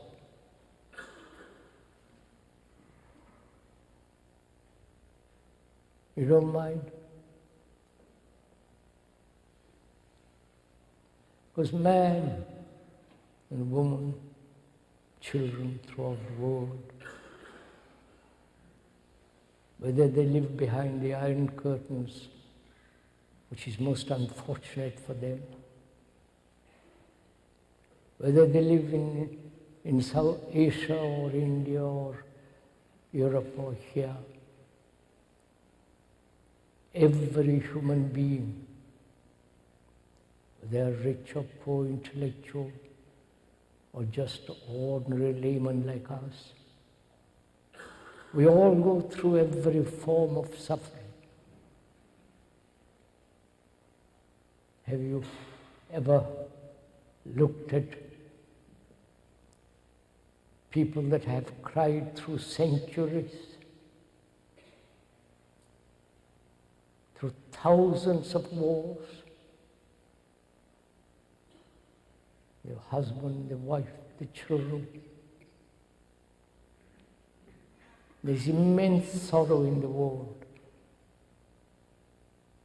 Not that there is not also pleasure, joy and so on. But in understanding, in perhaps ending sorrow, we'll find something much greater. So we must go into this complex question of sorrow. And whether it can ever end, or man is doomed forever to suffer. Suffer not only physically, which depends how ordinary life one leads, whether your body is drugged, or tobacco, nicotine, alcohol, and all that, whether your body has been destroyed. And psychologically, inwardly, we have suffered enormously, without perhaps not saying a word about it, or crying your heart out.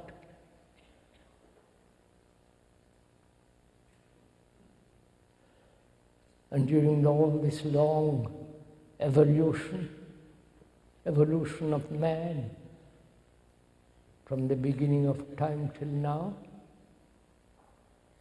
every human being on this earth has suffered.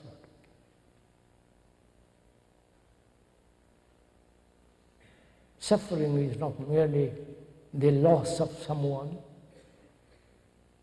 you think you like or love, but also the suffering of the very poor, the illiterate. If you go to India or other parts of the world,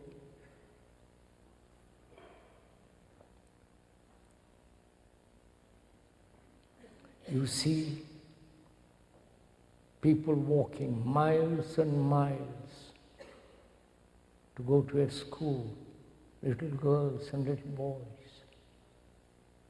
They will never be rich. They will never ride a car.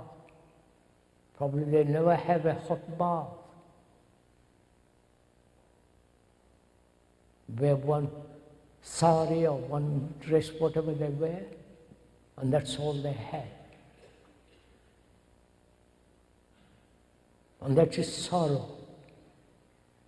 Not for the man who goes by in a car, but the man in the car looks at this and is in sorrow if he's at all sensitive, aware. And the sorrow of ignorance, not ignorance of writing, literature and all the rest of it, but the sorrow of a man who doesn't know himself. There are multiple ways of sorrow.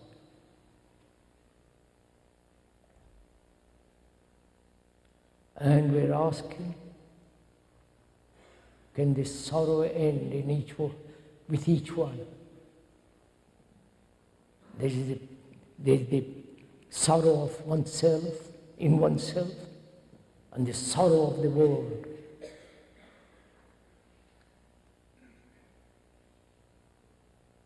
Thousands of wars. People maimed, hurt, appalling cruelty. Not a particular form of cruelty, of which you are talking a great deal, a particular form. And you are rebelling against that particular form. But you never ask, is there an end to cruelty? Every nation on earth has committed cruelty. It's appalling. And we're still perpetuating that cruelty. And cruelty brings enormous sorrow.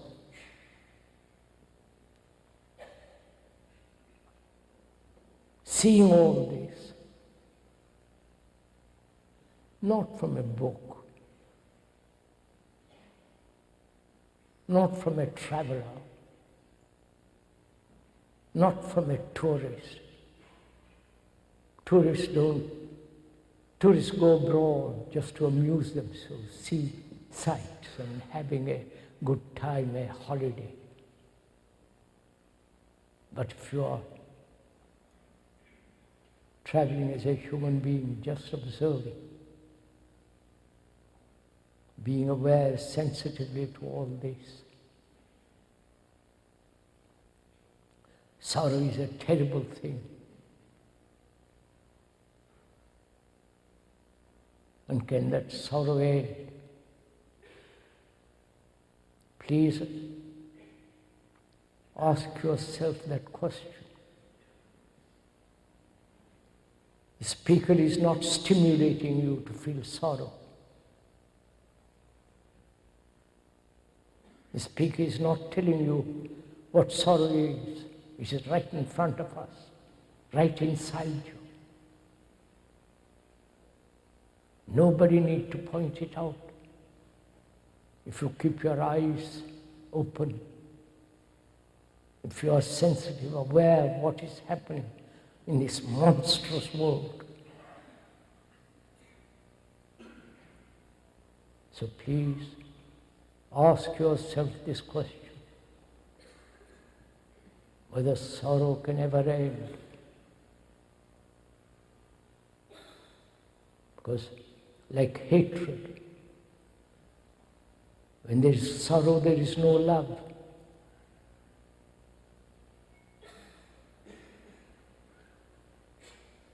When you are suffering, concerned with your own suffering, how can they be loved?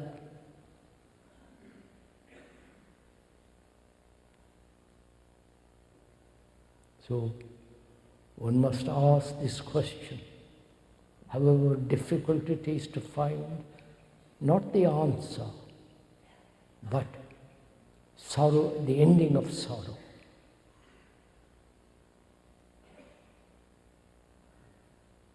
What is sorrow?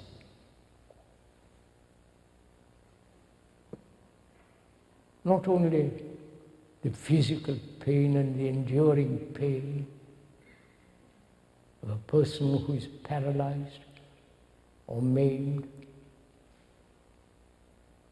or diseased,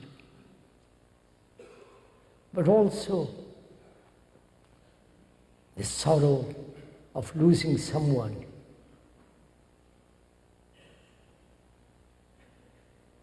Death. We'll talk about death presently.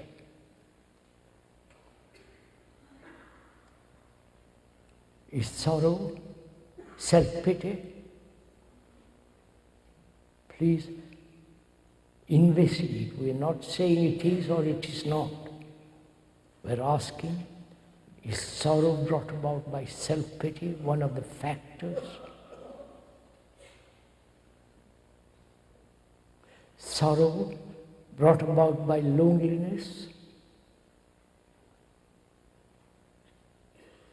feeling desperately alone, lonely. Not alone. The word alone means all one. But feeling isolated. Having in that loneliness no relationship with anything.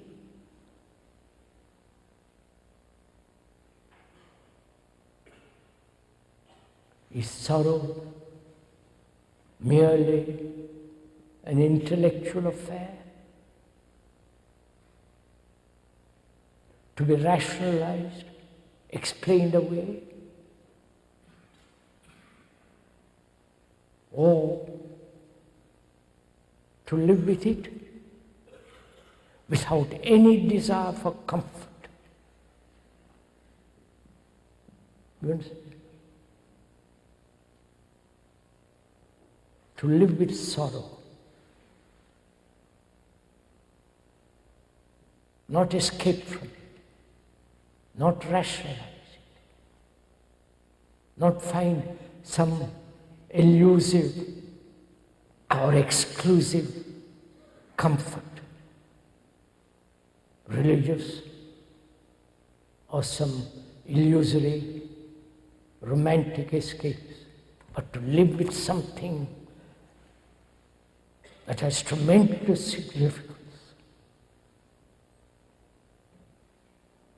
Sorrow is not only a physical shock.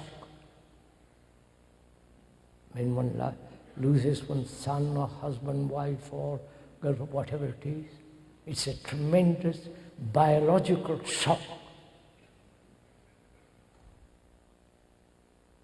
And he's almost paralyzed with it. Don't you know all this?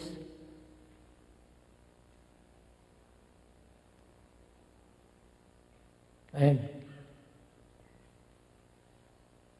there's also the sense of desperate loneliness.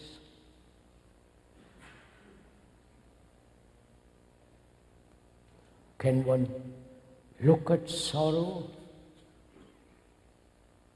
as it is actually in us and remain with it, hold it, and not move away from it?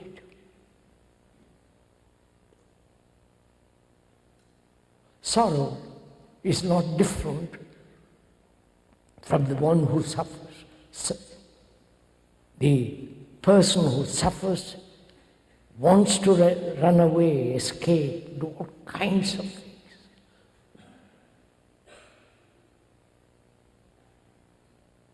But to look at it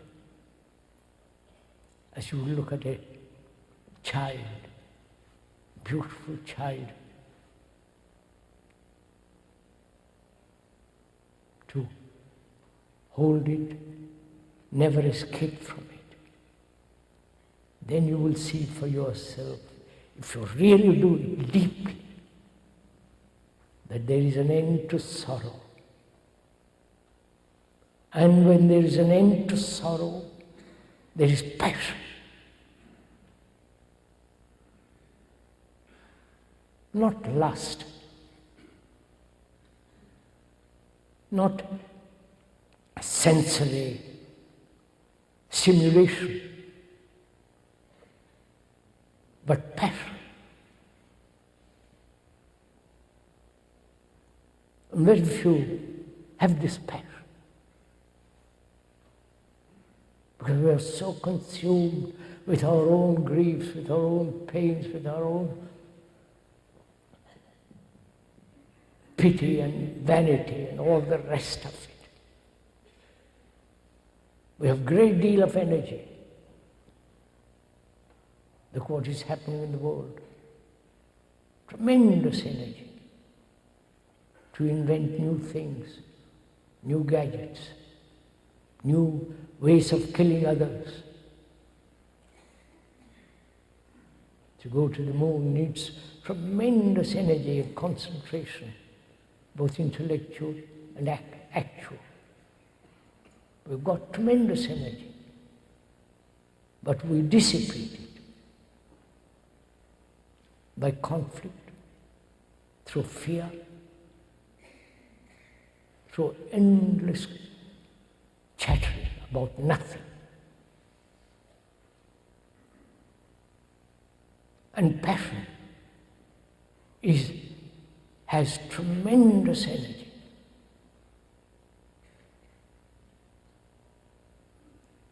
That passion is not stimulated. It doesn't seek stimulation. It's there, like a burning fire.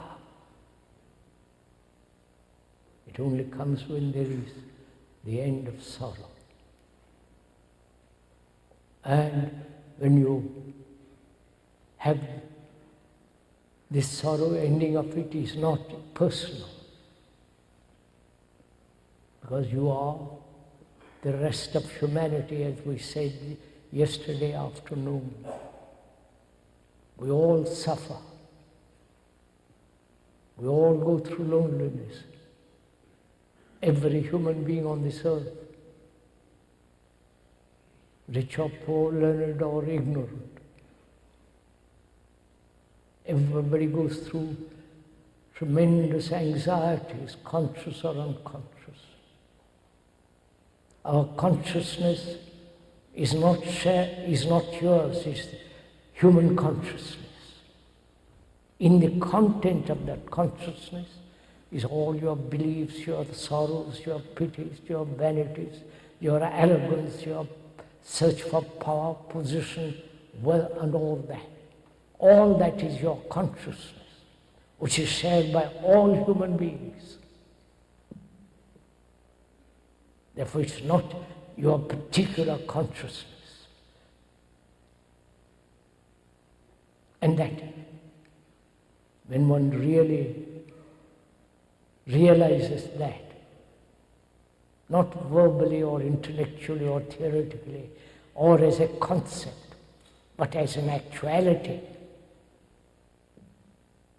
then you not only kill another, hurt another,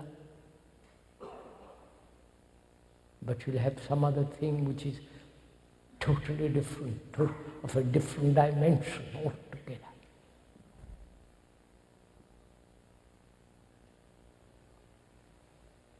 We want to talk over together too, what is love? I hope all this is not boring you.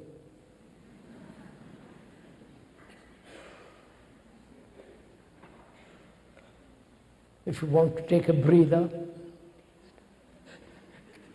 it's all right.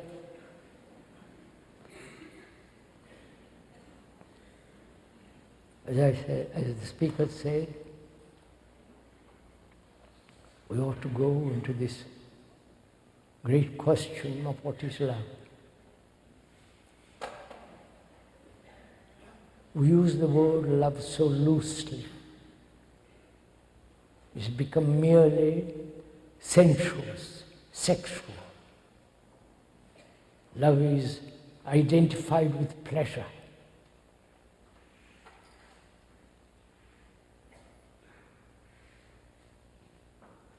And to find that perfume, one must go into the question, what is not love? Through negation, you come to the positive, not the other way around. Am I making it clear? Through negation of what is not love, then you come to that which is immensely true, which is love. So, love is not hate, that's obvious. Love is not vanity, arrogance. Love is not in the hands of power. The people who are in power, wanting power. Doesn't matter over a small child, or wanting power over a whole group of people or a nation.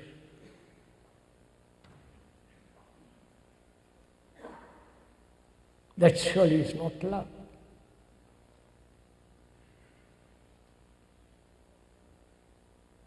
Love is not pleasure.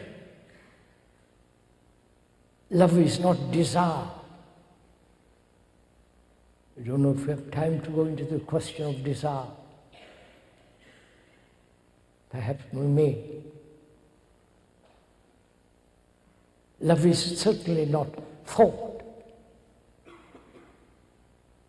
So, can you put aside all that?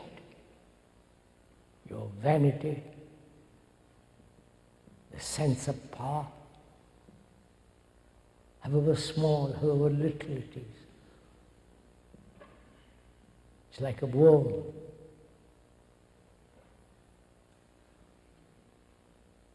And the more power you have, the more ugly. And therefore in that there is no love. In your ambition, when one is ambitious, aggressive,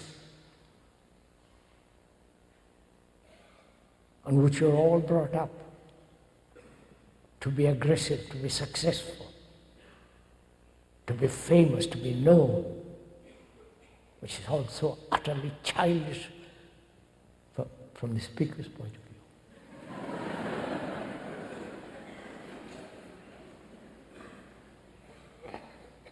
How can they be loved?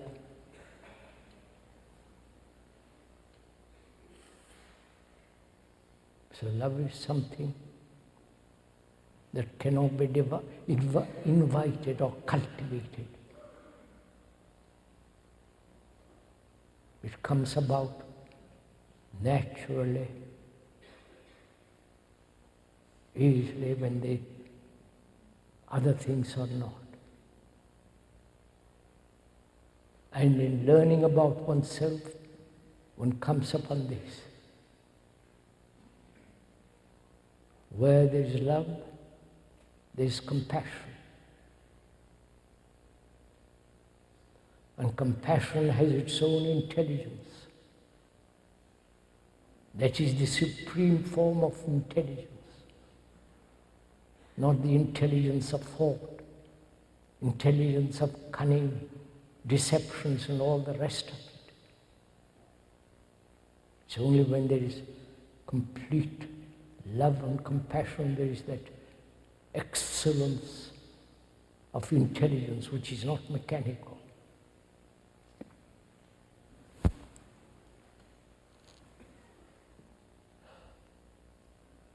And we also talk about death. Shall we? Are you interested in finding out what death is? What's the meaning of that word? The dying, death, the ending. Not only the ending, what happens after death? Does one carry the memories of one's own life? The whole Asiatic world believes in reincarnation. That is, I die, I've led a miserable life, perhaps done a little good here and there, and next life I'll be better. I will do more good. It's based on reward and punishment, like everything else in life. I will do good this life, and I will be better next life. It's based on the word karma. Probably you've heard of it. The word karma means, in Sanskrit, action. I won't go into it. So, there's this whole belief that when one has lived this life, next life you have a better chance, depending what kind of life you have led now. The reward and the punishment. And in Christianity, there is this whole sense of resurrection, and so on. So we can put aside for the moment all that. Really put aside. Not cling to one thing or the other. Then what is death? What does it mean to die? Not only biologically, physically, but also psychologically.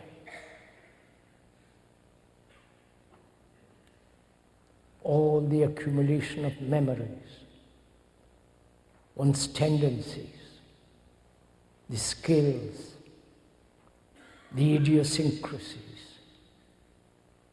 the things that one has gathered, whether it be money, knowledge, friendship, whatever you will, all that you have acquired. And when death comes, one says, sorry, you can't take anything with you.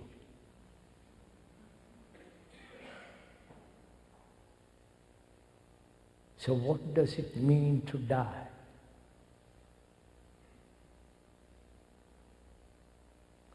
Can we go into this question? Or are you frightened? So, what is death? How do we inquire into it? Don't say, I'm living. I'm taking as an example. I'm living. I go along every day, routine, mechanical, miserable, happy, unhappy, the whole business of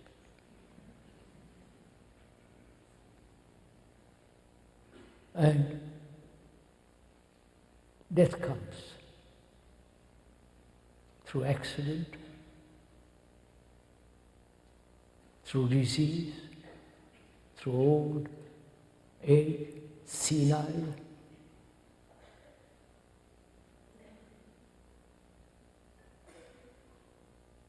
What is senility? Is it only for the old?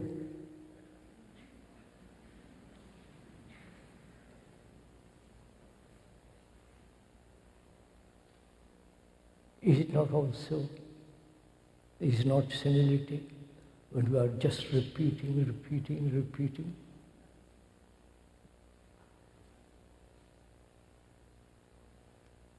When we act mechanically, thoughtlessly? Isn't that also a form of senility? So, death. because we are frightened of it. We never see the greatness of it, the extraordinary thing, like child, baby being born. A new human being has come into being.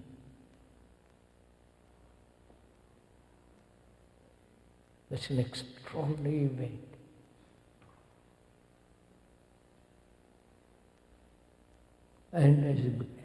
And that child grows and becomes whatever you have all become.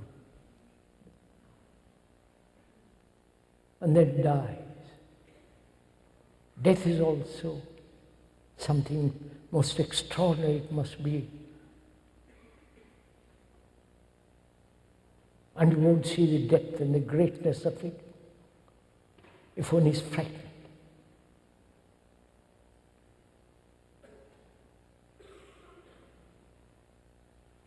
So what is death?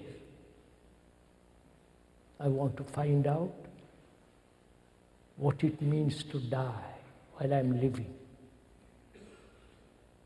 I'm not senile. I've all my wits about me. I'm capable of thinking very clearly. Perhaps occasionally go off the beam.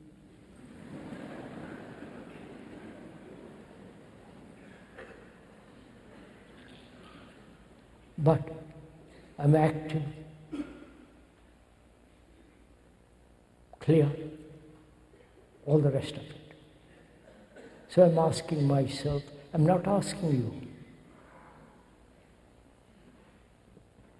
I'm only observing, if you will observe also. What is death?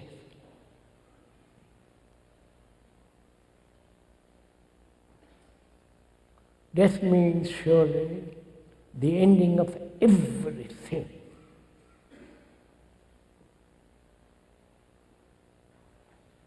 The ending of my relationship, ending of all the things I've put together in my life, all the knowledge, all the experience, the idiotic life I've led, a meaningless life, or trying to find a meaning intellectually to life. I've lived that way. Not personally, but I'm taking it as an example. And death comes and says, that's the end. But I'm frightened. It can't be the end. I've got so much, I've collected so much. Not only furniture,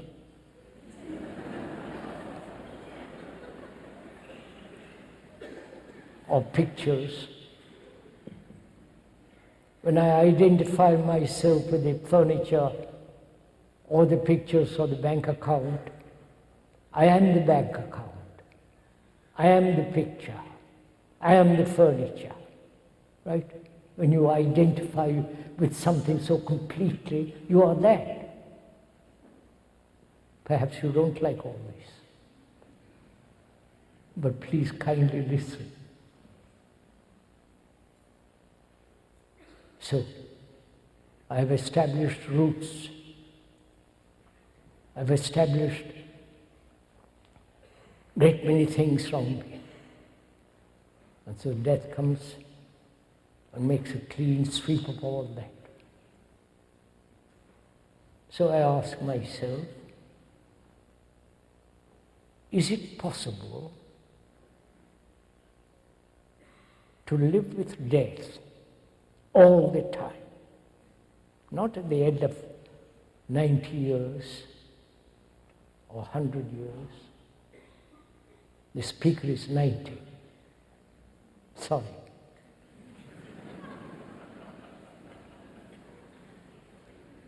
not at the end of one's life, but can I, with all my energy, vitality, and all the things that go on, can I live with death all the time? Not commit suicide, I don't mean that's too silly. But live with death, which means ending every day of everything I've collected. The ending. I do not know if you've gone into the question of what is continuity and what is ending. That which is continuous can never renew itself, reborn, clear. It can revive itself, that which is continuous. Like you are doing in this country, revival of religion.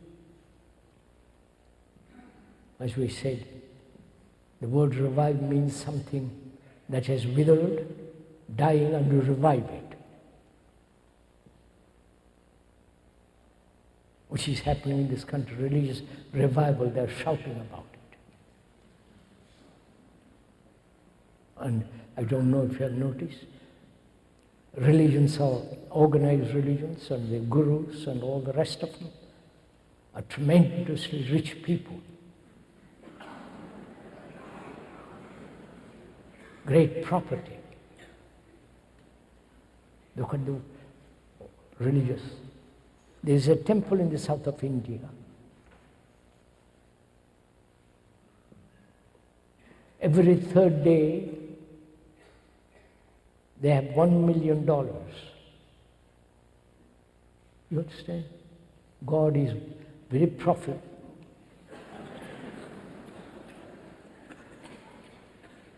This is not cynicism. This is actuality. We are facing actuality. And you can't be cynical or despairing, it is so. Either be optimistic or pessimistic. We have to look at these things. So can I live with death? Which means everything that I have done, collected, pain, sorrow, end. Ending is more important than continuity. The ending means the beginning, something new. If you merely continue, it's the same pattern being repeated in a different mode. Have you noticed another strange thing? We have made a great deal of mess in the world. Tremendous mess. And we organize to clear up that mess, politically, religiously, socially, and economically. And when that organization or institution doesn't work, we invent another organization. And this never clearing up the mess, but bringing about new organizations, new institutions. And this is called progress. I don't know if you have not noticed all this. This is what we are doing. Thousands of institutions. The other day, we talked at the United Nations. War is going on. They've never stopped it, but they're reorganizing it.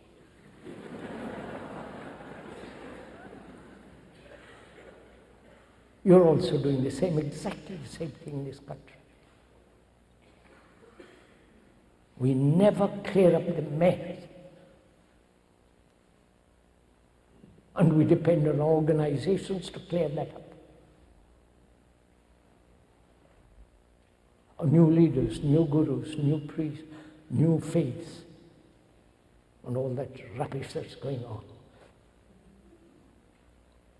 So can I live with death? That means freedom, complete, total, holistic freedom. And therefore, in that freedom, there is great love and compassion, and that intelligence which has not an end, which is immense. And also, we ought to talk over together what is religion.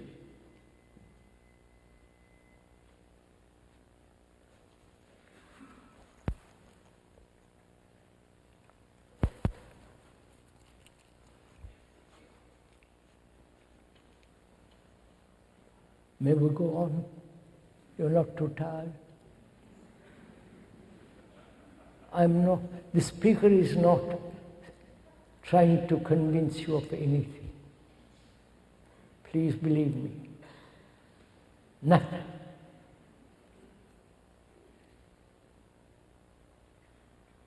You're not trying to force you through stimulation, through some other means. We are both looking at the world, your personal world and the world about you. You are the world. The world is not different from you. You have created this world, and you are responsible for it, completely, totally. Whether you're a politician or an ordinary man in the street like us. We also talk over together what is religion. Man has always sought something beyond all this pain and anxiety, sorrow. Is there something that is sacred, eternal, that's beyond all the reaches of thought? This has been one of the questions from ancient of times.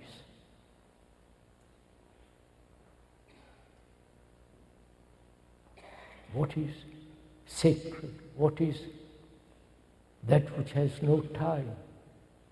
That which is incorruptible? That which is nameless? That which has no quality, no limitation?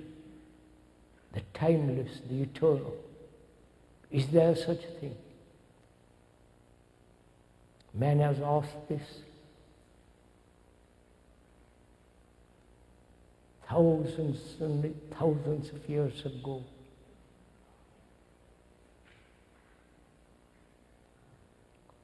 So, as he has worshipped the sun, the earth, nature, the trees, the birds, everything that's living on this earth, man has worshipped. Ancient times. If you have heard of the Vedas and the Upanishads, so they never mention God.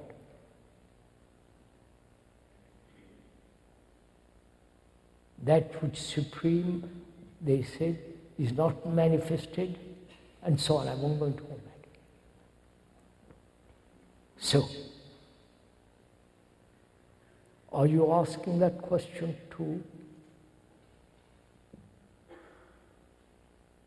Are you asking the question, is there something sacred?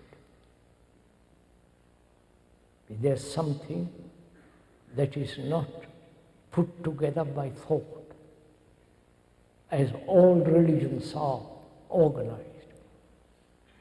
whether it's Christianity, Hinduism, Buddhism, and so on. In Buddhism, there is no God. Among the Hindus, as I said, there are about 300,000 gods. It's great fun to have so many. You can play with them all. And they are the gods of books. The God according to the Bible, the gods according to the Quran, the Islamic world.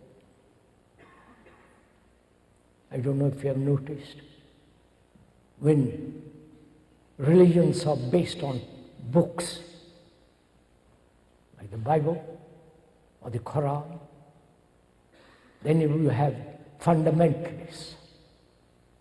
Then you have people who are bigoted, narrow, intolerant, because the book says so. Haven't you noticed all this? This country is having the fundamentalists. Go back to the book. Don't get angry, please. Just look at it. So, we are asking, what is religion? Not only what is religion, but the religious brain, religious mind.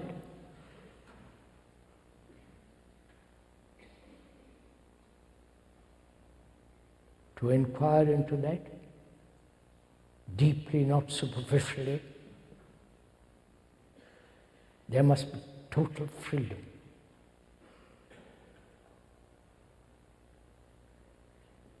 Complete freedom. Not freedom from one thing or the other, but freedom as a whole, per se. Then we have to ask also, the word religion etymologically has they can't explain that word. It had different meanings at different times and different ages.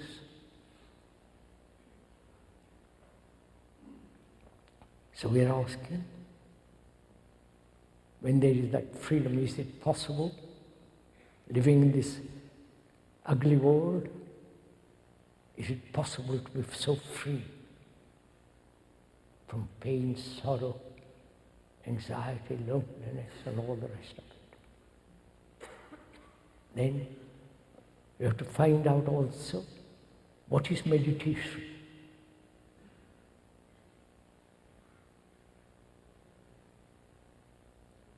Contemplation in the Christian sense, and the meditation in the Asiatic sense. Probably meditation has been brought to this country by the yogis, gurus, and all those superstitious people, traditional people. And therefore they're mechanical. So we'll have to find out, what is meditation? Do you want to go into it? Does it amuse you, or do you want to do it really? Is it a form of entertainment, meditation? First let me learn meditation, find out, and then I'll act properly. You understand the game one plays? Or if there is order in one's life, real order as we explained, then what is meditation? Is it following certain systems, methods? The Zen method, the Buddhist meditation, the Hindu meditation, and the latest guru with his meditation. They are always bearded, full of money, and all the rest of the business.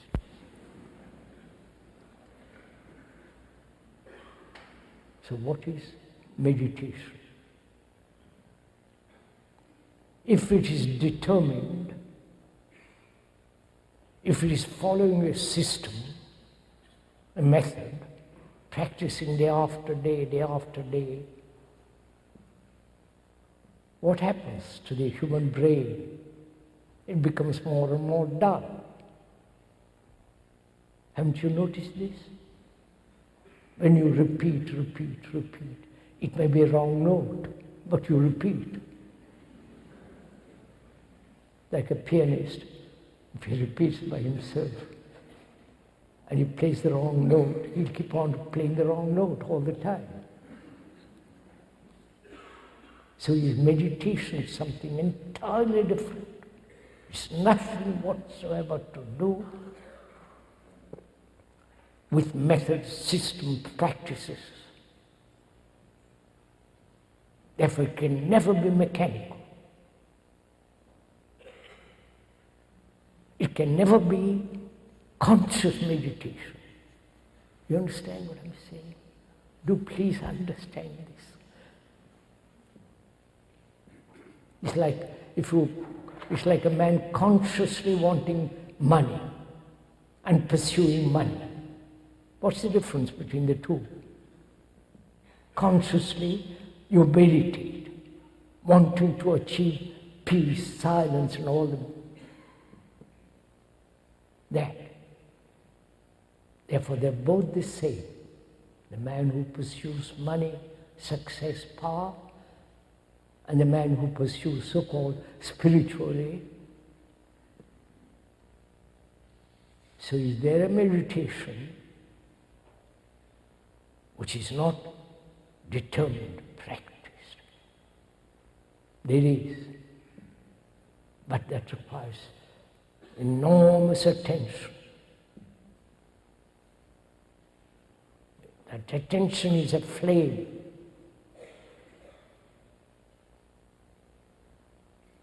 And that attention is not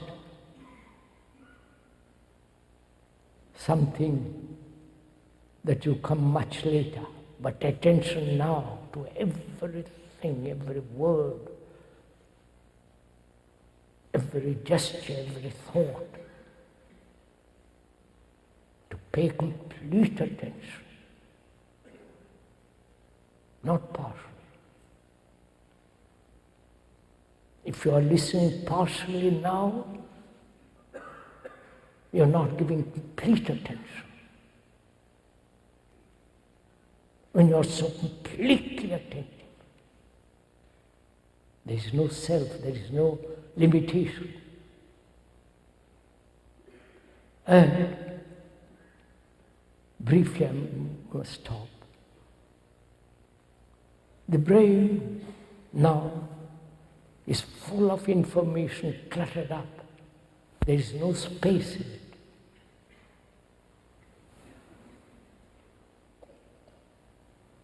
And one must have space. There must be space. Space means energy. When there is no space, your energy is very, very limited. And the brain, speaker is not a specialist on brain, though he has talked about it a great deal with other scientists and so on. Not that it's a recommendation. They experiment on animals, on theories, on the accumulation of knowledge. But we are not scientists, we are laymen, ordinary people, humble, wanting to find out. There is a meditation which is not determined, put into a mold. But there is so on, I won't go into it. So the brain, which is now so heavily laden with knowledge, with theories, with power, position, all the rest of it, everlastingly in conflict and cluttered up. It has no space. And freedom, complete freedom, is to have that, and that limitless space. Brain is extraordinarily capable, infinite capacity. But we have made it so small and petty.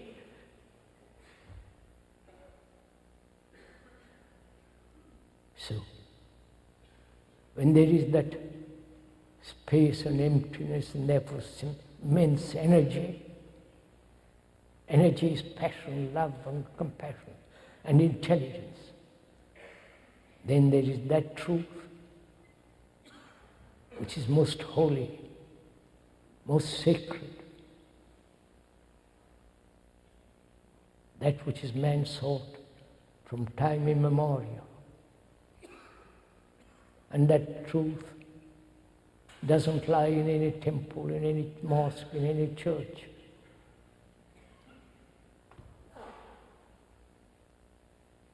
And it has no path to it except through one's own understanding of oneself, inquiring, studying, learning. Then there is that which is eternal.